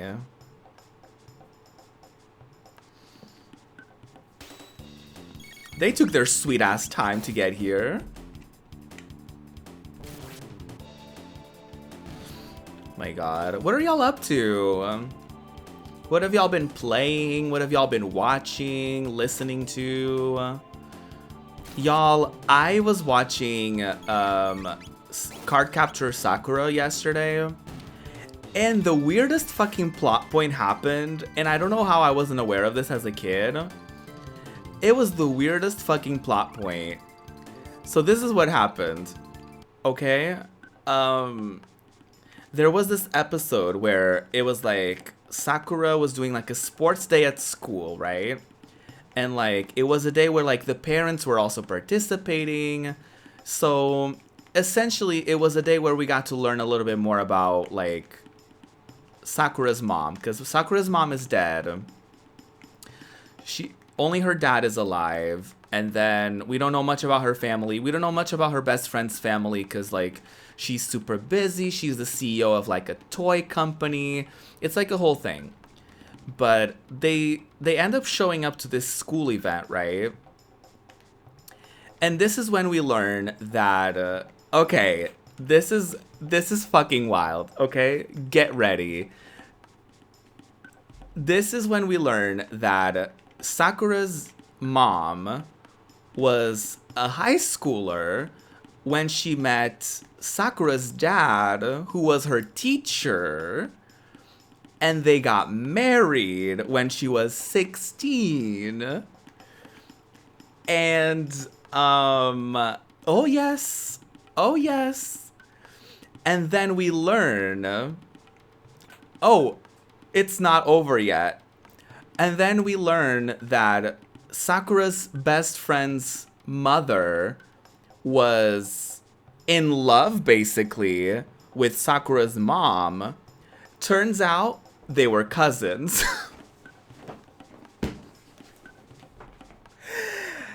And she was jealous of Sakura's mom. She was jealous of Sakura's dad.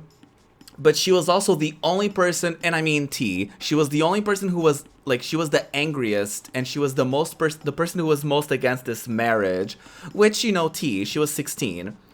But she was also her cousin, so, not that. And so, through that, we learn that Sakura and her best friend are, like, low-key related, because, you know, their moms were cousins. Well, you know, Sakura's mom's dead, but the moms were cousins, so technically, I think they're somewhat related. But Sakura's best friend basically has that same kind of, like, crush / infatuation with Sakura, and it's, like, it made it weird for me, because I'm like, oh no, they're related. So, the show took several turns in one episode, and I hated every single one of them.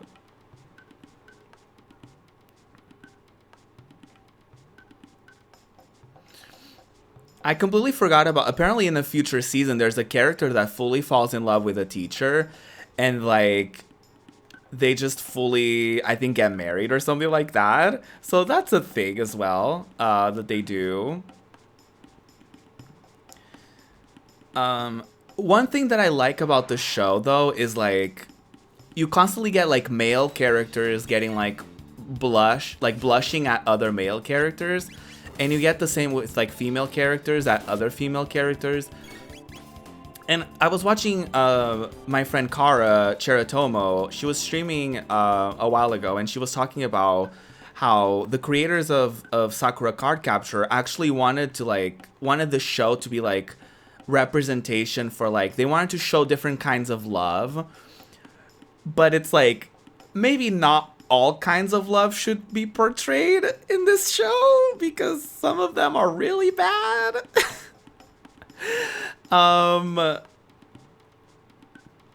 So yeah, I don't know if I'm going to keep watching, but like the same thing happens with Sailor Moon. Like, as an adult, it was really difficult watching Sailor Moon, like the movie, like the new movie that was on Netflix and everything, because it was a sore reminder that Sailor Moon is like, she meets this guy.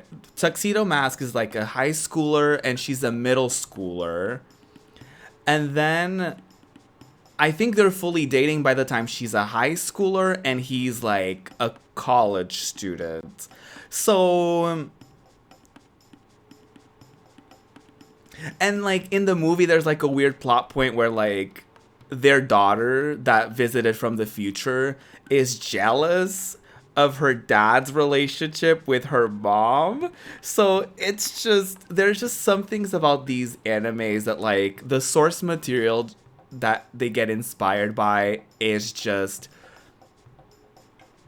you know, maybe, I don't know how it was acceptable at the time, but it was, apparently. And so it's just one of those things that, like, as an adult, like, because I feel like when you're a kid and you're watching that, and I think that's also something that I don't know, that's something that I'm aware of, that, like, when you're a kid and you're like, it's okay, like, it's normal for kids to be like, you know, if you're a teenager, it's normal for you to have a crush on, like, a high schooler or a college student or whatever. But it's not really okay to see those things get like perpetuated in media of like, yeah, those are relationships that are totally attainable. Like, no, that shouldn't be, you know, portrayed. But I get that like the core audience isn't like, you're not supposed to be an adult being like, yeah, this is great content. You know what I mean? Like, you're supposed to like, in order for you to enjoy that content, you're supposed to be of that age. You're supposed to like relate to the character and be like, oh my god, this guy's like taking care of her and like he loves her and like whatever. And but it's like, mama, no. So that's something about like those 90s like shows that kind of like, watching it as an adult, I'm kind of like, oh no, no please.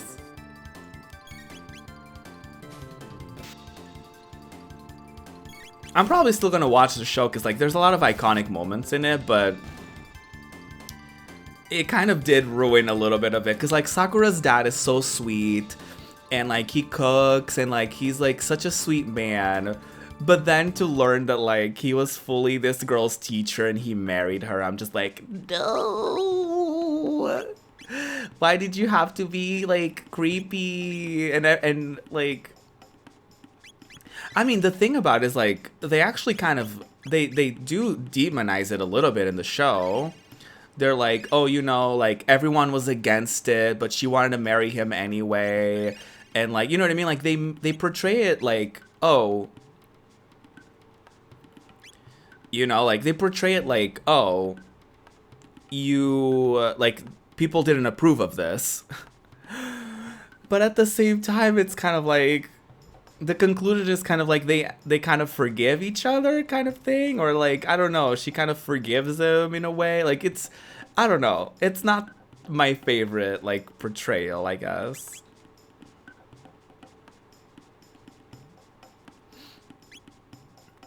I love that we can just change our team at any time. I'm gonna have the robot join the team.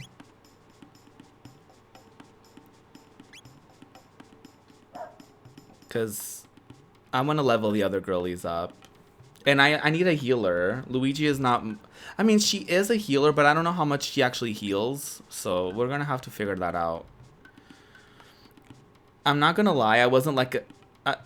I'm not going to lie, like I wasn't a 7th grader trying to grind on a 10th grader. Right. Right. I mean, but I guess when it... Like, at that point, you're both, like... young. I just think it becomes a problem because like he's fully like in the timeline of the movie, he like for Sailor Moon, he's fully like a college student and she's still like, I think like a freshman or something in high school. Like I don't know if they ever say exactly their ages, but she's significantly younger than him.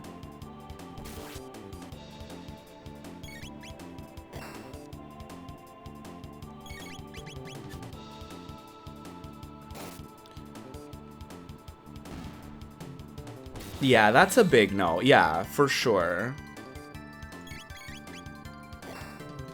And I mean, even, again, we don't know ages, and I feel like that's kind of purposeful, but like, there's one of the girlies, I think it's Jupiter, like, she fully falls in love with this guy that works in the arcade, and it's like, he's an adult, I think.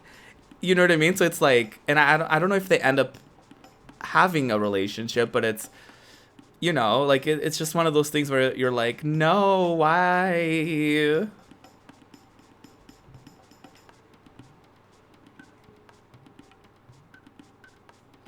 And it's hard when like those things are like were your comfort shows growing up, and then you're like, ooh, not that. You know what I mean? Oh yeah, Spin. Like there's definitely a lot of situations that like happened within like our parents' generations and within our like hometowns and stuff like that. So like these aren't things that like don't happen, but it's like, ooh. It's definitely a product of its time of how like normalized it was in the 90s to just like, yeah. And it's like, ooh.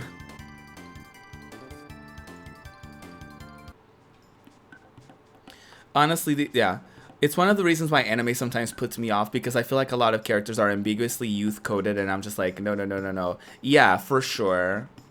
And they do this thing where like, and they do it with some video games as well, where like they build they draw these characters out where they fully look like they're fucking ripped and they look like fucking adults, and like the plot line is like, oh, they're in middle school, and you're like, what? And it's like, ooh, not that. And sometimes they do the opposite, where like the character looks like a fucking child, and they're like, oh, it's okay because she's a goddess that's 5,000 years old. Yeah, exactly, Pants.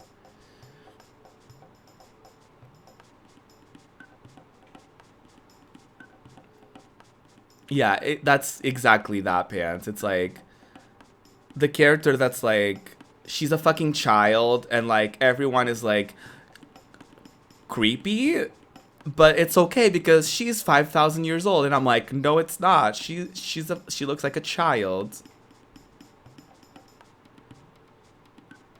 Oh, I think I fucked up. Well,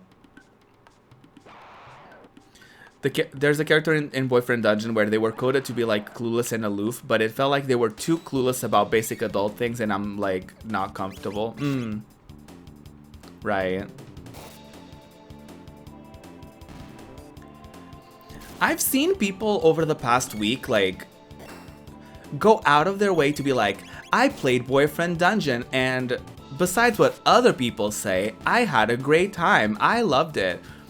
And I'm like, okay, good for you. Like like nobody said like, oh yeah, let's hate on this game for no reason.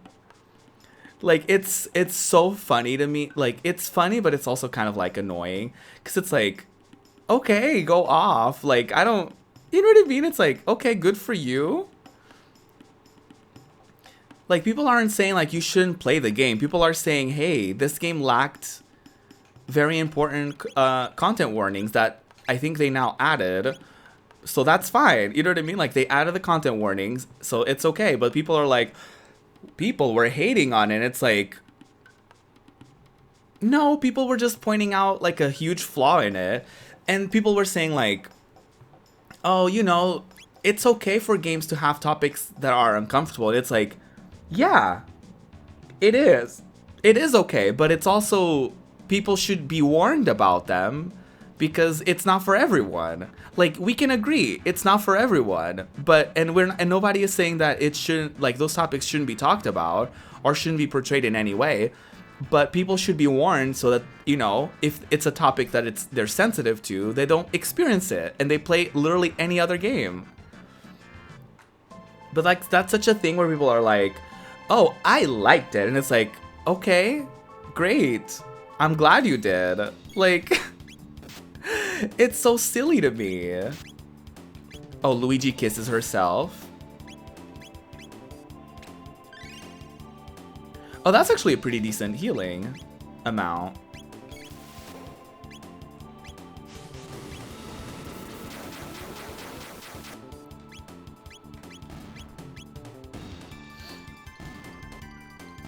I'm exhausted by how people are just stripping the nuance out of these arguments for drama.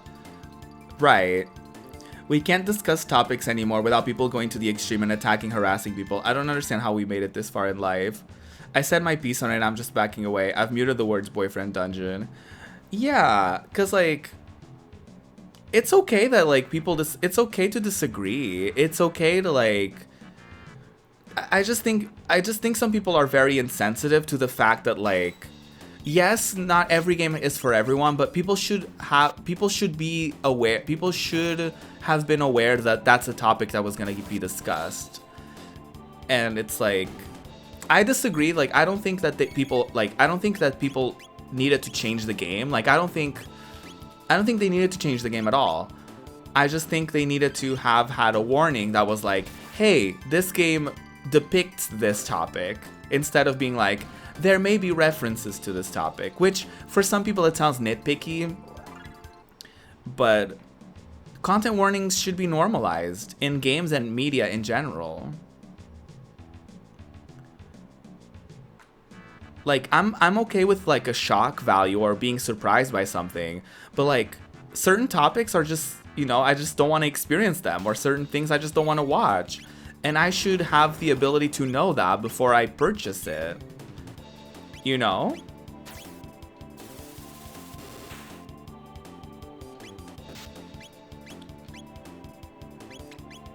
But people make it such a thing where it's like they it was really sad, like, seeing people go out of their way to be like, well, I liked it, or like, oh, y'all, people hating on it made me want to play it. And it's like, come on. People are not like just hating on it for no reason. People are criticizing it. Like, criticizing something is not hating it. I don't think it needed changing. I'm glad they clarified the warning, but at the same time, the discussion should happen. We should be aware of how people react and experience games. It broadens our horizons and allows us to empathize and understand. Absolutely, I get that for sure. I agree with you. I don't think the game needed to change. I think that the warning should have been clearer from the beginning, and it should have been in the storefront so that people who are triggered by that topic, they wouldn't have experienced it. You know what I mean? Without knowing about it. That's the only thing about it. Like, because I agree with you. Like, it's important for things to be portrayed, and it's important for, yeah, because like that's how people empathize. That's how we learn about other people's experiences in life. That's how we learn about other things. But at the same time, it's like, you know, the people, it's like people who are like, oh, let me empathize with the situation that I've never been a part of. Those people shouldn't be talking over to the people who have been through those experiences and would have preferred to have like a proper warning about them, kind of thing. You know what I mean? It's like, you experiencing this like story that's like groundbreaking in your eyes shouldn't come at the expense of other people getting triggered because they didn't know about it. You know?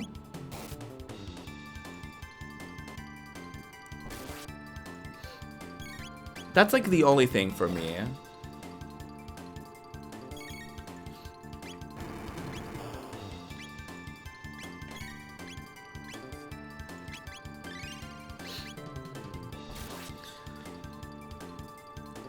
Lotus loves Lotus. I love Lotus. Brought up really good points where people have different experience. Oh, sorry. Give me a second.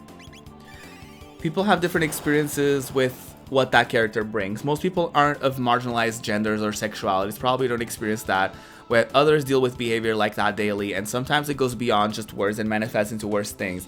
We need to stop having this main character syndrome and start being compassionate about other people. Absolutely. Yeah, exactly.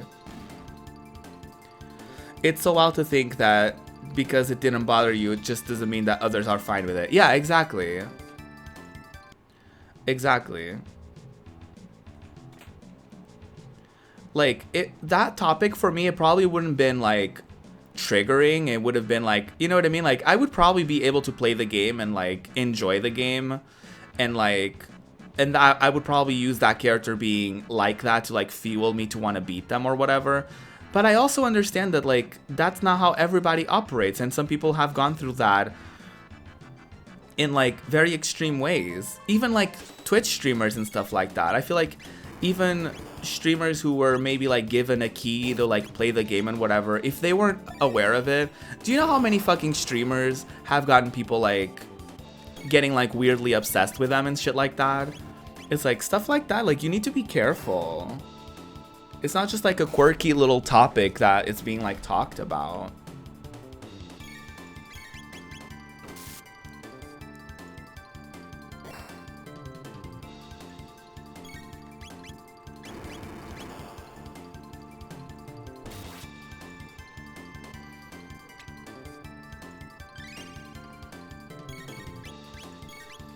It also sucks that a lot of things is like when someone is criticizing something, it means it's hate. And it means that like, oh, people are sabotaging it or people don't want to see the game succeed. I even saw someone that was like, oh, y'all are giving publicity to something that y'all hate. And it's like, it was just,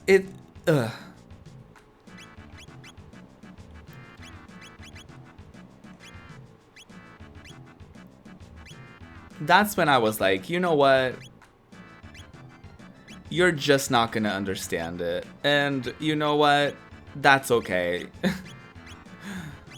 You just don't get it.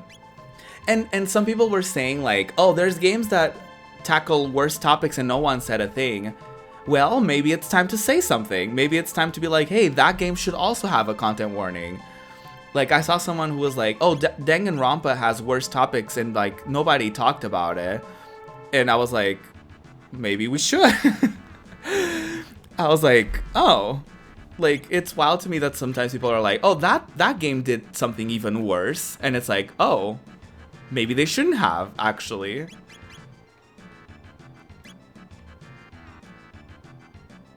That's the funny thing to me. Like, when people throw something else under the bus, and you're like, well, they shouldn't have gotten away with it, actually.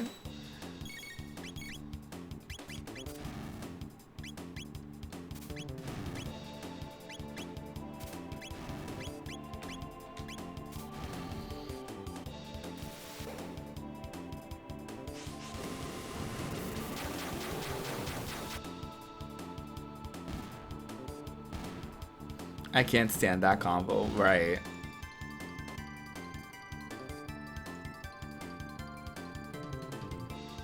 But that's the thing, we don't play Danganronpa as a dating sim or place ourselves into Danganronpa. I have never played a dating sim where a character is uncomfortably insensitive and pushy. Dating sims typically don't push that uncomfortableness and harassment, right? Exactly. And like Danganronpa, like you go into it knowing that it's like a murder mystery. So you know that like, you know, people are gonna be stabbed, people are like, there's gonna be, you know, death is involved. Although, you know, content warnings probably could also be a thing where it's like maybe if there's certain graphic things or if there's certain things that happen in particular, maybe, you know, content warnings should be in place for that. I'm not against that. But it's just like people making these comparisons that like don't even compare is just like, y'all, maybe we should criticize that franchise as well. Maybe so.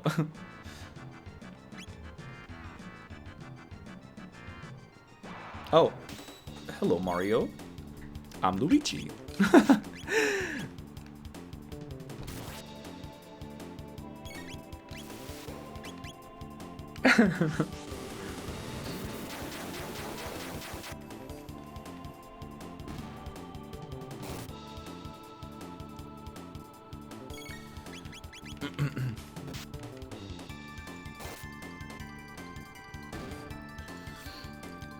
Right, we know those things aren't murder mysteries. We know that Dead by Daylight has a killer and gore, but a dating sim that markets dating your weapons is in that a lot is queer coded. No one expected that to have a storyline because the game doesn't come off that way. It's not marketed to include that.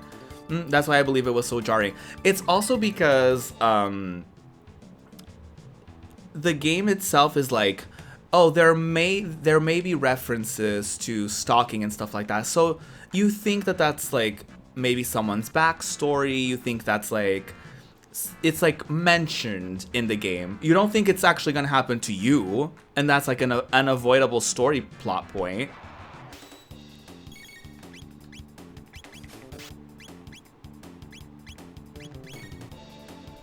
Oh, a penetrating kick. Oh.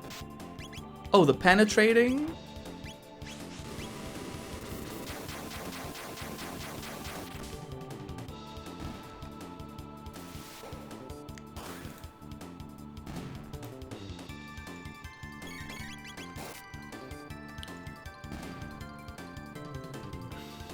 Like, it's a minor thing, but it's a huge part of the story. Yeah, exactly. The heavy advertising too towards queer communities, especially the asexual community, despite the themes found in Boyfriend Dungeon, does not sit right with me. So much queer rep is so bad, and like presented like we should take it on a golden platter. Right, exactly. It's the same way where like, I mean, it does kind of compare. It's the same thing when like The Last of Us 2 came out and it was sent to like it was sent to queer streamers to stream day one, and that game fully includes like a lot of like triggering and like traumatic things, and they just sent that to queer streamers and queer creators, and it's like, what did you like? And they weren't allowed to like stream certain parts of it, which I think were those parts or something. So it's like you're targeting this community by using this community to promote it, and then it's like, I don't know, at least with Boyfriend Dungeon, I will give them credit that they actually did listen to the community and they updated their content warning. They were like, you know what, we should have done that, you're right. And I was like, okay, work. But it doesn't sit well with me that that was a thing that happened to begin with, and it was just, nobody thought of like having a more descriptive content warning, especially before people buy it, because like, I don't know if that's a thing on Steam or any storefronts, but off the time we recorded the podcast, the storefronts didn't have a warning. So as far as I know, I don't know if Steam, if they updated their storefront descriptions or anything of the sort, but I know one of the devs is queer. I follow them on TikTok. They were talking about more queer rep in games. This was just a miss when it came down to the problem. Absolutely. And I can totally give them the benefit of the doubt. Like, they corrected it fairly quickly. But yeah. Then again, I feel like a lot of people didn't have issues with it. That's kind of the thing, is like, I feel like sometimes the people in the room aren't people that have an issue with it, and so they take that person's opinion and make it like, you know, it's that same thing of like, oh, that one gay person wasn't offended by that gay joke, so therefore it's fine for all gay people. You know, it's that thing where like they take one person or a handful of people and they just take it as if like that person or people represent the entire community. Because like some of the people that were making these points defending Boyfriend Dungeon or saying that people were hating on it, they were also queer, because I don't really follow straight people a lot. So a lot of those people were actively being like, oh, you know, people are just exaggerating, or people were this, people were that, because guess what? Even within marginalized communities, there's people who don't go through certain struggles than others, you know? And it's just, it is what it is. I don't know. I say it is what it is, not as a way of like accepting the status quo, but I'm saying it as like, that's how people are. There's nothing we can do to change people, but we just have to stand in our truth and communicate it. And if people don't get that, then that's on them. That's what I mean. What in the world? Could these filthy apes have crafted something this advanced? Azala. And so the hairless apes arrive. Ah, and these new ones appear cut from a finer cloth than Luigi. Perfect, this should make things easier. Tell me, apes, what is the purpose of this device? Tell Azala about the gate key? No. I suppose you need some motivation, so be it. Come, Nizbel. I mean, I wasn't gonna tell them what the device does, because I don't want them to, like, steal it and time travel.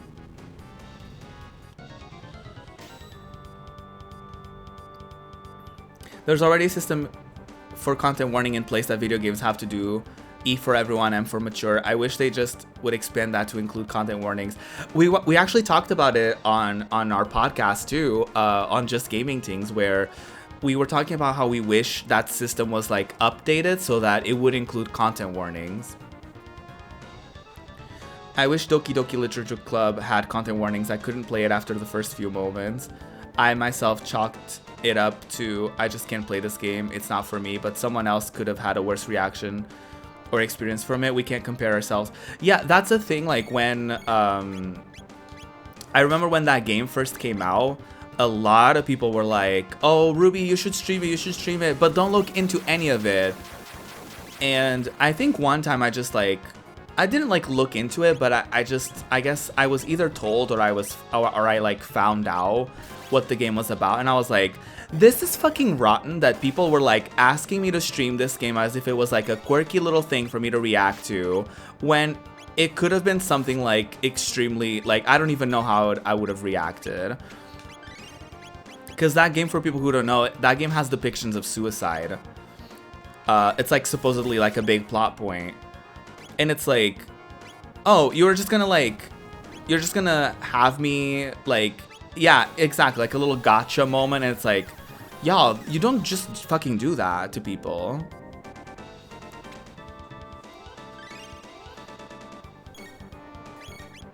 Like, that's fucking rotten.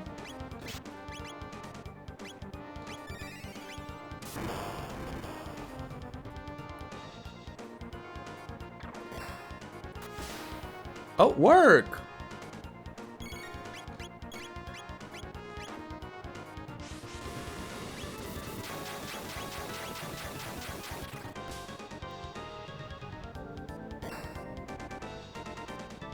And that's what they do. Like, a lot of these things are like supposed to be like a surprise, like a shocking revelation. And it's like, mama, that's not funny, that's not lovely, that's not, you know, that's not a good thing.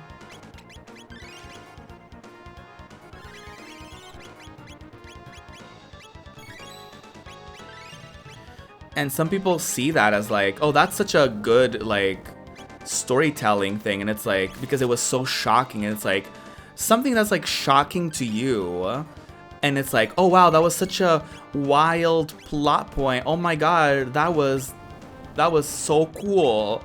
Like, not everyone's gonna react like that.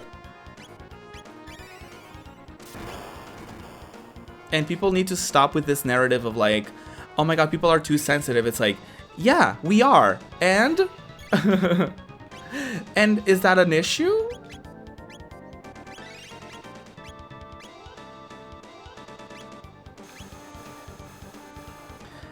It wasn't advertised as horror or anything. They weren't trying to market it. Yeah, exactly. Exactly. Oh my god. The way he just flown around.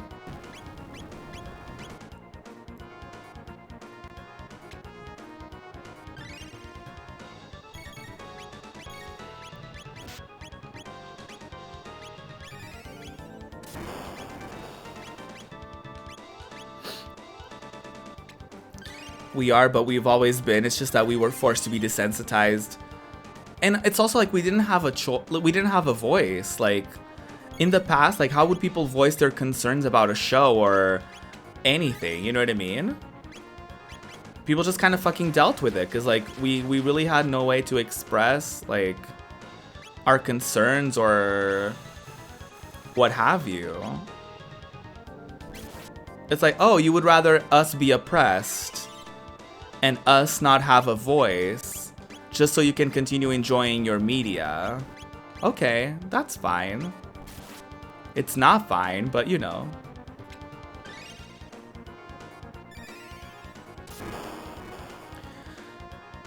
Now people are tired and more vocal, and I love it. Hold those people accountable. Yeah. Doki Doki Literature Club definitely fucked me up when I first played it. The big inciting incident of the horror part of the game is a very specific trigger of mine. I still like the game and would probably stream Doki Doki Literature Club Plus, but better believe I'm definitely putting specific content warnings on it, because that shock is never worth someone's mental health being jeopardized. Yeah, exactly. Exactly.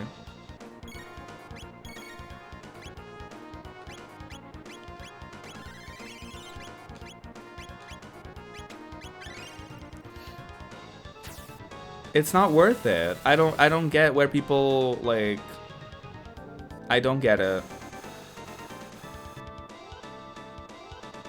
Oh shit, Rubot is fucking dead.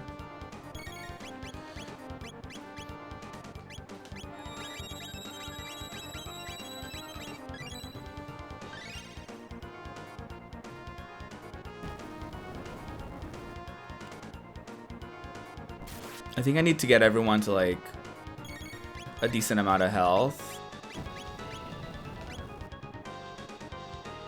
Oh, fuck me.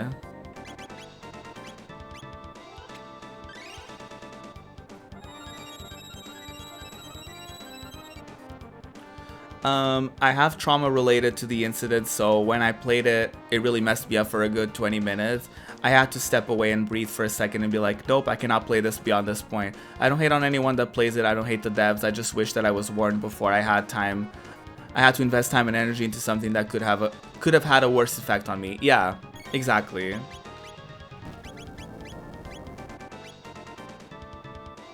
And I feel like that's all that people are asking for. Like, people are not asking for people to not make games where, like, certain topics are depicted or anything. Like, people are just asking for fucking warnings.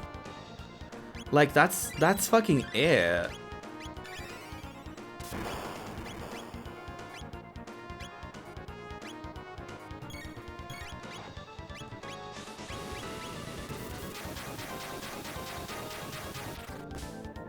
Yeah, it would have been good to know what I was getting into. Exactly, yeah.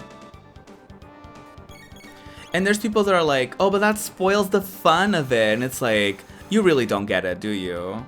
Like, you really don't get it. And it's really sad that you don't.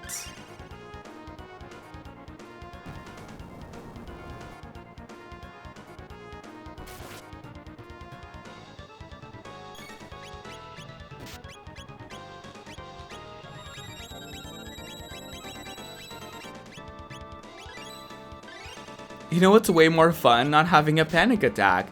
Who would have thought? Who would have thought?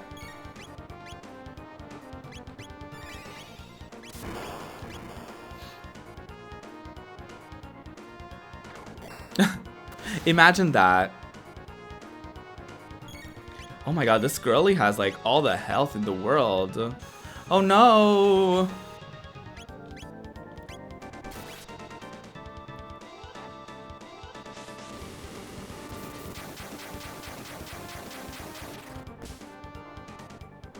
Oh, that fucking sucks.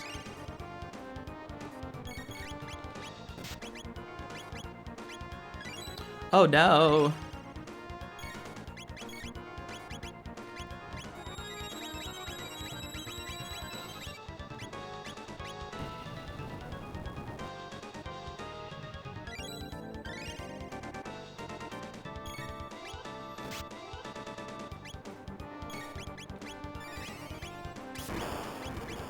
Oh, fuck. Well.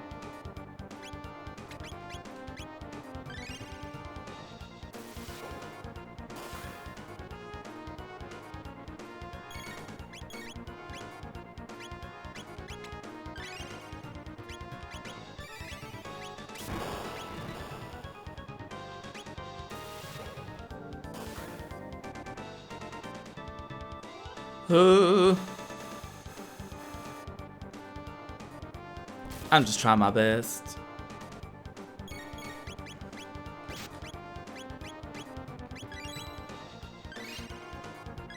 Sorry, y'all. I'm like really focusing right now because I really don't want to die.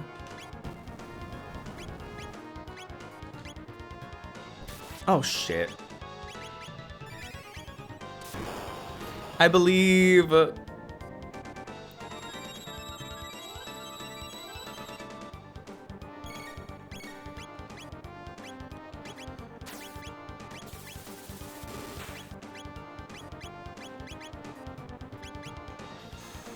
Oh shit. Oh, Rubai is gonna fucking die. Well.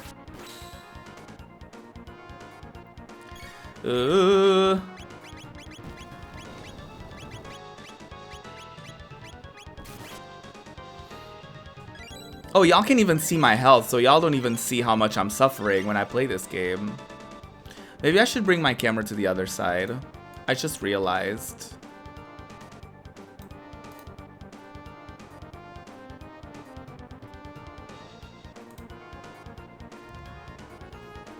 I think that might be better.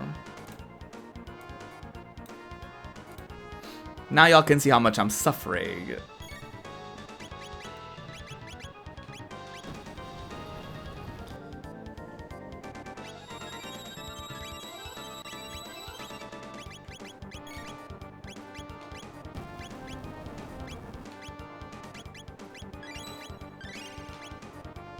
That's true, you can.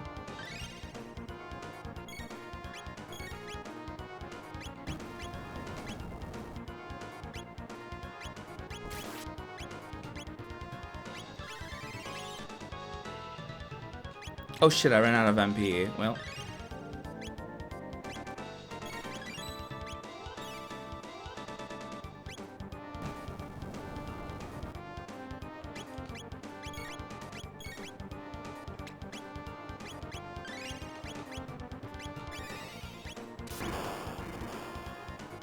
Get her, Jade. We did it! Yes! Iconic.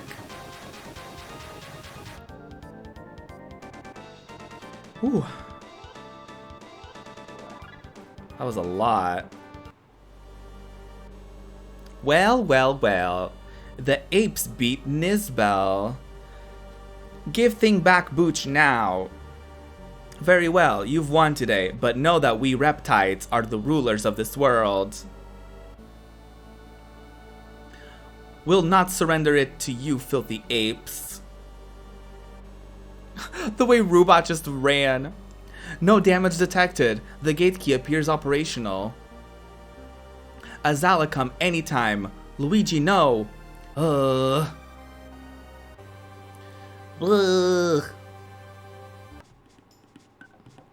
Booch leave. No Booch, Luigi, no fun. Thank you so much for everything, Luigi. We had a great time with you. Sorry, Booch. Kino try be strong now. Even more strong, Booch.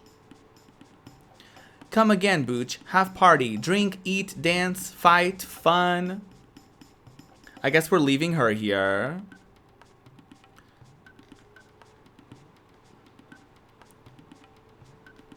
Okay, bye.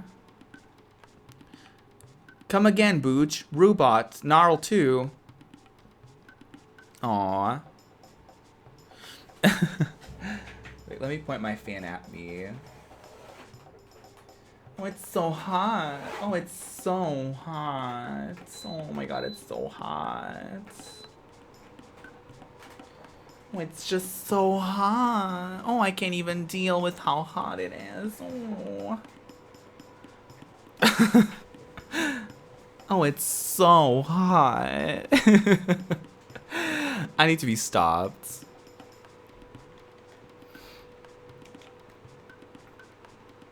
Everyone is like the same level. I feel like everybody is just leveling up. Oh my god. Oh my god. Well. That's very interesting how that works. I think the TP though is only for like certain characters, but I don't know. I don't think I'm fully understanding how leveling up works in this game. So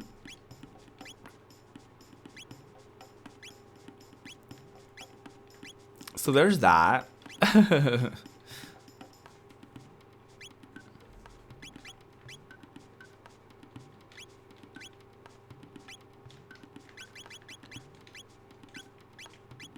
Okay, so I think we have the redstone that we needed. The dreamstone.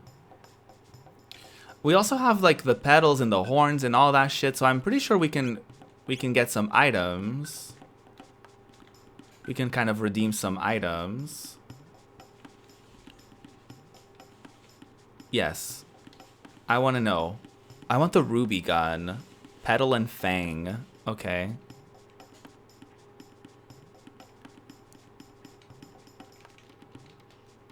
Do I have enough?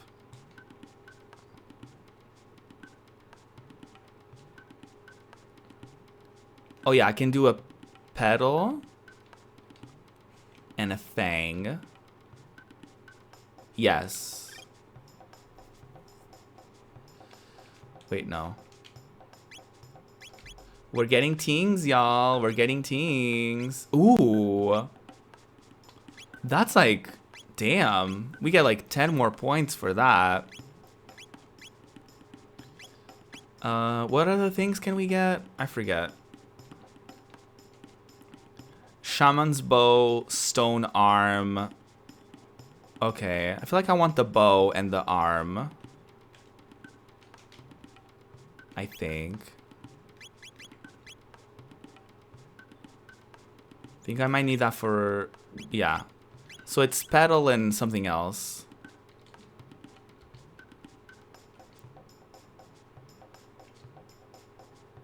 Oh shit, I think I messed up.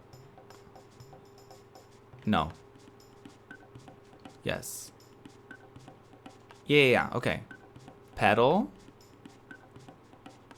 And horn. Oh no. Oh, I need 3 of each. Oh, I only have petals and fangs. Well, what if I do fang and petal? No, it's the same thing. Oh, I can only get the gun. Oh, that's okay. I'll get the other items when I eventually return, I guess. That's fine. Yeah, I think we must go to the present day now. And I think we do so by going back to this little mountain and just jump off that... jump off a particular cliff. Not these, like, Beyblades.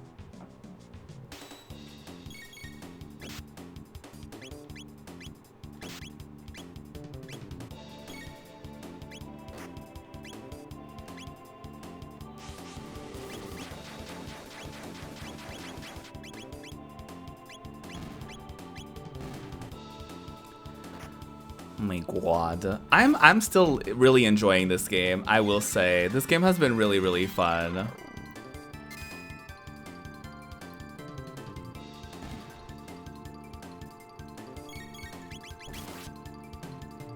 I'm glad. Yeah, I'm really, really enjoying it. I have to like really pay attention though. Ooh. What was that? The antipod something. Slight. Oh, everyone is learning abilities, I guess. Supersonic spin. Okay. Spin booch through enemies. Love that.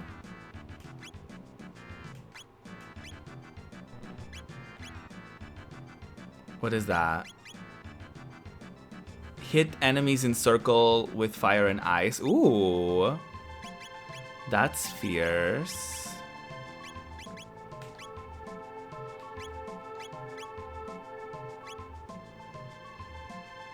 Ice tackle.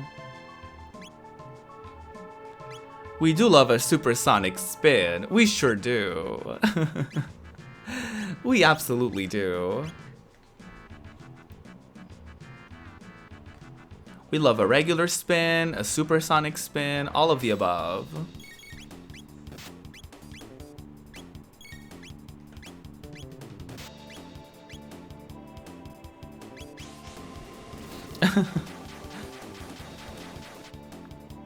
We absolutely love it. All of it.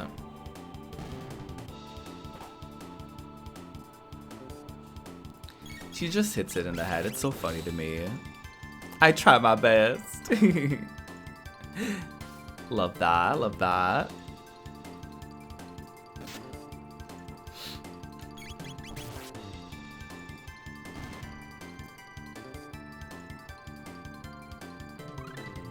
I feel like I'm just like slowly but surely making my streams later because I'm also waking up later and later. So there's that. I have that going for me.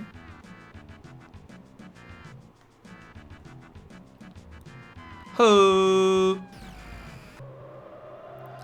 I just love the sense of humor that this game has as well. Just like certain areas just fully being like, oh yeah, I need to jump off a fucking cliff.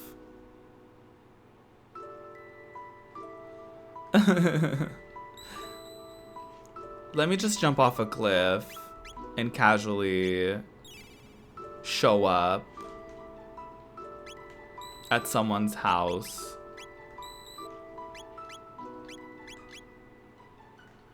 It's so camp, yeah.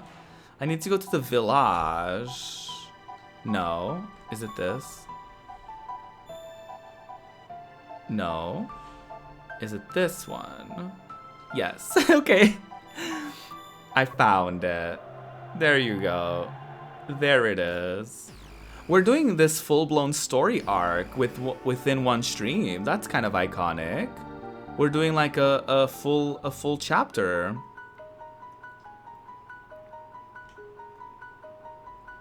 Hi. Dear me, you truly found Dreamstone. Yes, that will do quite nicely. With that, I can make the blade whole again.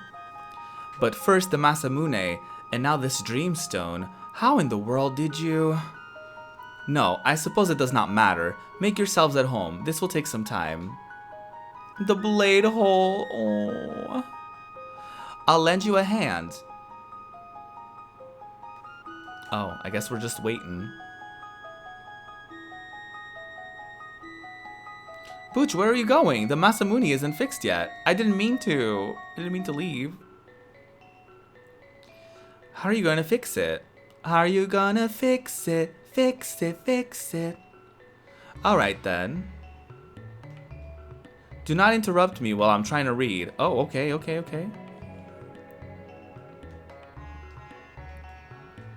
We stare.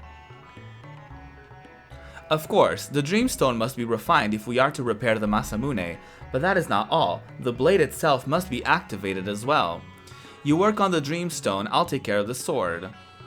Okay, fear not, the Great Coochie knows her way around the workshop. The Great Coochie, we love her. Well, better get busy. To reawaken the sword, I must first breathe life back into this shattered remains. The Great Coochie! Alright, it's done. Could you bring me the Dreamstone? I'm done here too. Oh, that was fast. We're just seeing them work. I love that. Alright, let's get started. Hiya, hiya. Oh shit.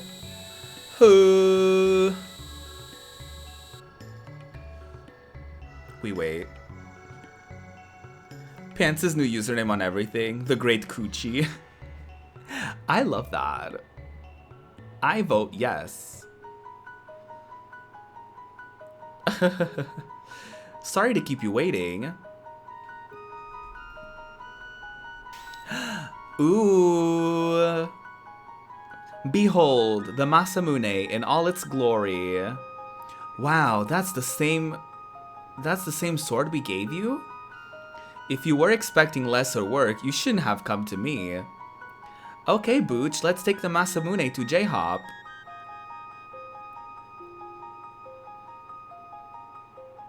Okay. I had to think where he was. I was like, he's in the past, right? Okay, we're going.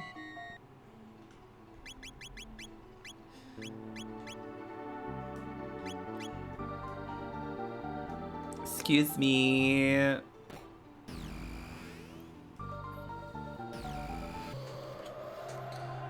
Oh my god.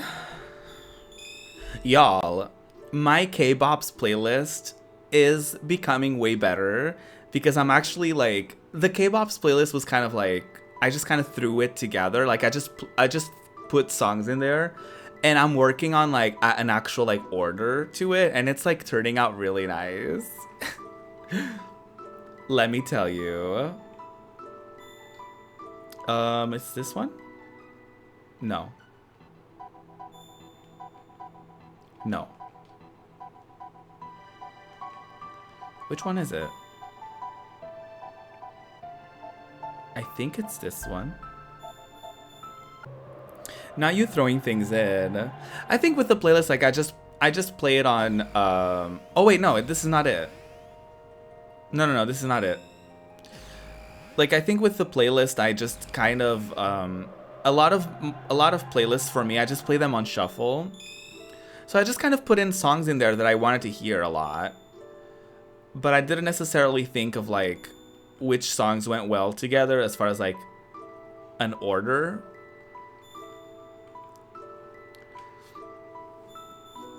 So I just kind of had to do that. Well, I didn't have to, but I was bored and I was like, I don't know what to do with myself, so I just kind of worked on that.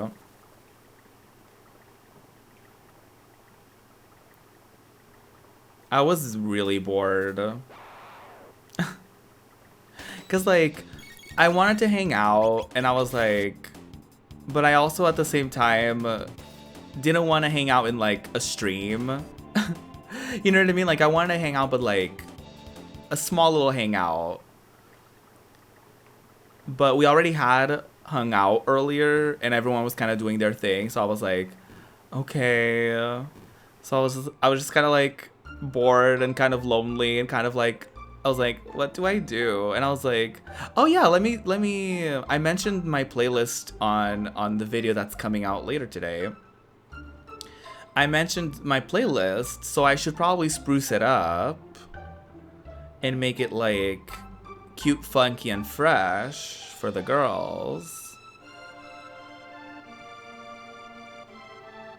And so I was kind of working on that and I was kind of living. Oh, well, not me running into the frog.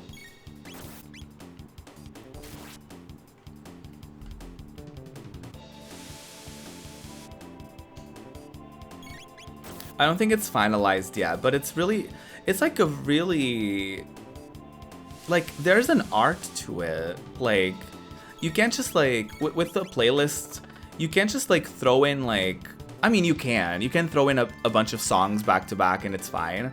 But like, there's something about like having songs that kind of sound seamless back to back and they kind of like fit in with each other and they kind of have like similar themes or similar, like, they sound similar-ish, or like it seems like there's an evolution, there's like ebbs and flows to it.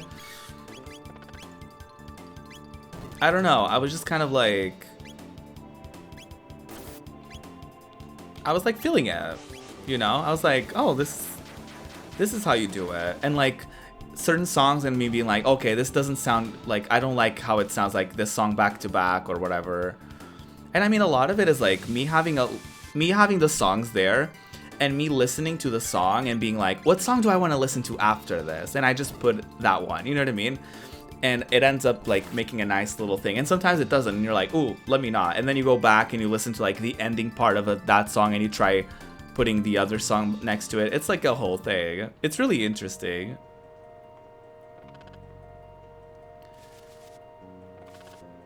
There's a part of me, I already have so many interests and so many like little hobbies that I don't pick up, but it's something that I've been a little like curious about picking up is like DJing, because I think it would be really fierce to be like, because I don't see anyone really do that on Twitch with like K-pop, like do a little K-pop set or something like that. So I feel like it could be fun to like do that. But I need to learn. And I could do them occasionally for like, you know, if people have like an event or people have something. That would be iconic, right? You've come again. This sword! No, it could not be. The Masamune. Oh, honey. It sure is. I must ponder this turn of events. You may return here. You may remain here for the night. Oh. Oh, he's thinking. He's thinking about it. It's just that audio from TikTok. Girl, I'm not gonna do it. I'm just thinking about it. I'm just thinking about it. I'm just thinking about it. And then he's like, I'll do it. Oh, this is a little flashback. Cyrus, you're leaving, aren't you? I am. It's long past time we reclaimed the badge from the Frog King. And I need to see that sword with my own eyes. My theory, and nobody tell me if I'm right or wrong, but my theory is that J-Hop is actually Cyrus. And he got turned into a frog when he fought the Frog King. Cyrus, this kingdom has need of you. Lena and I need you as well. See that you return. As long as there's life in these bones, I shall come what may. Well then, by your leave. I can't read.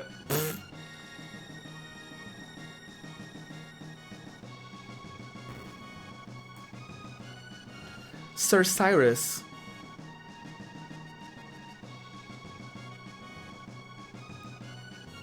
I'm just being a hoe. Me. On behalf of the Knighthood. Not again.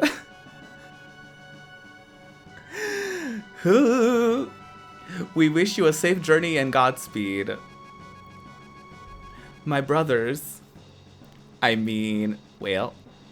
I would like some of that Knightwood. I trust the kingdom's protection to you. See that she's kept safe from her enemies. I'm yelling. Listen, it happens. Pardon the delay. Let us be on our way. Oh, she speaks in rhymes. Glenn, you be careful too. Who the fuck is Glenn? Be well, your majesty. This random character. Maybe J-Hop is Glenn. And he saw his hero die in front of him. So you seek the hero's badge, Knight of the Kingdom of Men. Come and take it then, if you can. That is what I mean to do. Nirvana strike. I'm beaten. Filthy badge. Do not think I'll forget this. Oh wow. Glen Angel. Oh no. I love Glen Angel. Ah. Glenn, watch out. Cyrus, your sword. The Masamune.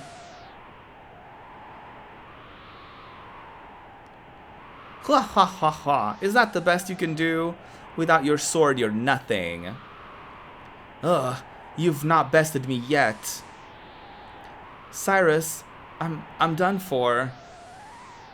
Listen to me, Glenn. I will hold them here. Use that chance to escape. But stay, and they will only kill us both. Go, Glenn. Hadn't you better worry about yourself, Cyrus? I do not think you've the time to be concerned with the well-being of others. This is it, Glenn. Go. Go, Glenn Coco. You go, Glen Coco. Cyrus! Run! Run, Glen. The Queen. Take care of Queen Lean. I beg. Oh! Not him catching on fire! Cyrus, no! Oh my god.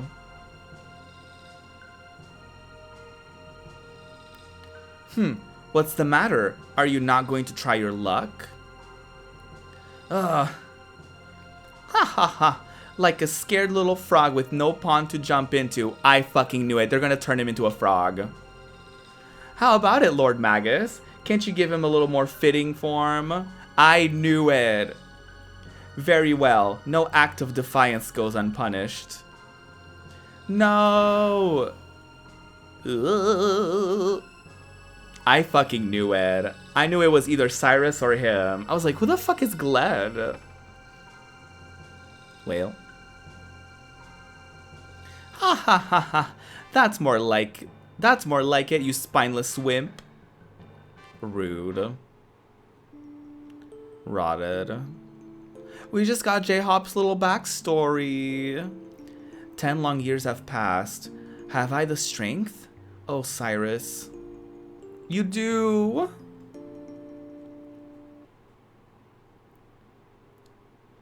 Awaken, Booch.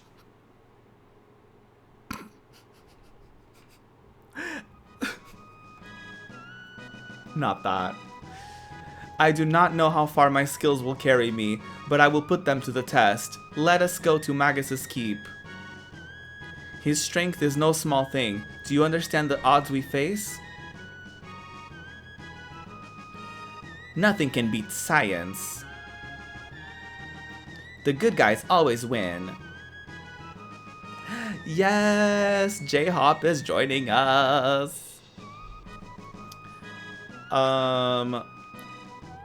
Okay. I'm gonna keep Gnarl on the team because I need her healing. I do. She has like the healing thing where she can heal everybody. No one else has that. Me getting out of lockdown. I was gonna say something of the sort too. I was gonna be like bottoms after getting vaccinated. Well.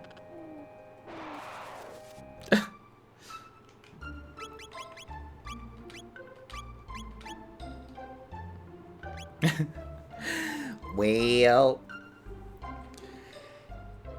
Ooh. I think we've done good progress today.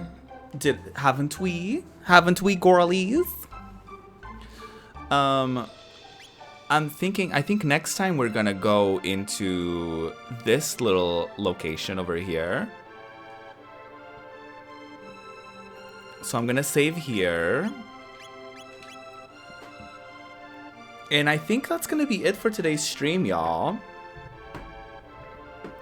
I think we're gonna wrap it up. Let me save again, just in case.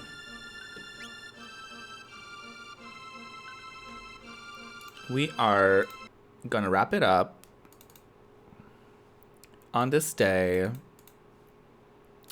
It's been quite lovely. It's been a very fun journey that I'm very grateful to have been a part of. As a friendly reminder, the poll for our next game is still up. For the game that we're gonna play to represent the year of 1996. Right now we're playing my series. I didn't really explain it earlier, but we're playing, this is Ruby's Retro Roulette. It's a series in which I'm going to be playing a game that will represent every year that I've been alive for. So we started in 1994 with Donkey Kong Country. We are on our way with Chrono Trigger representing the year of 1995. And soon enough, we will be getting into the year of 1996 when I was only 2 years old. And what 2-year-old Ruby could have played, but didn't. Because a lot of these games are games that I've never played before, or games that I've never streamed. Thank you for the follows earlier. There's like a big thing with like follow botting lately and stuff like that, so I have all of my alerts turned off, so please don't take it personally. And I also have follower only mode, so we have to take our precautions to keep our community safe. So thank you for understanding. I'm sorry for the inconvenience. It's just as annoying to you as it is to me, I promise you. But we have to do what we have to do to keep each other safe. Little Bobby Ruby, I know. Little Bobby Ruby.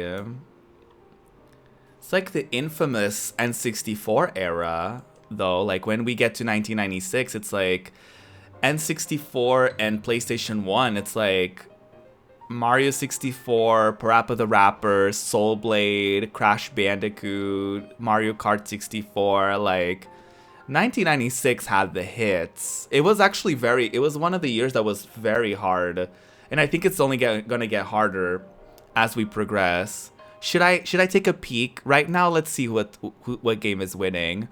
Ooh, still Parappa the Rapper. It's taking a way big lead, actually, from the other girlies, as it should. That's funny.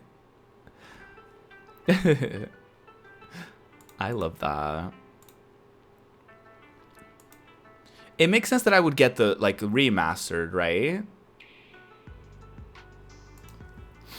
Like, it doesn't make sense that I would, like, play, like, an old copy. Because, like, the remastered is basically just, like, a port, right?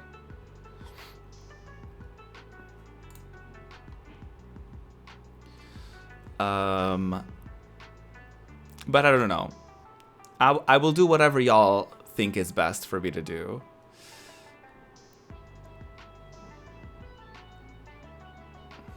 Let me check who is live right now and who's streaming and who's doing things. 1996 and 1999 puts every E3 since to shame. Yeah, this is gonna get way harder. The more we go, the more we do these years, the more it's gonna get harder to choose like 4 or 5 games to put in a poll and then making the decision from the poll. It's gonna be so difficult. It really is. It's gonna be so hard. But I don't have to make that decision today. Because guess what? I'm ending my stream. And guess what? Y'all are making the decisions. So there's that. We are on our way. We're gonna raid the lovely Juliancito. He is playing Arcade Spirits. He does a variety of games. And he's amazing. He's so lovely, so kind, and his streams are wonderful, very cozy, very safe. So definitely let's go support Julian. I adore him so much. Let's go say hi. You can copy and paste the raid messages. If you don't have my emotes, you can unlock them with channel points. I keep forgetting that's a thing, but you can do that. If you want to use my emotes, you can just unlock them with channel points. I have a video out on my Ko-Fi, and it's gonna be up later today on YouTube. So if you would like to support me on Ko-Fi, even independently of whether or not you want videos early or whatever, you can do so over there, and I would really appreciate that because my YouTube channel is not monetized, and I don't really push for like subs over here on Twitch because we don't want to support them too much. Especially when they don't have the tools to protect us.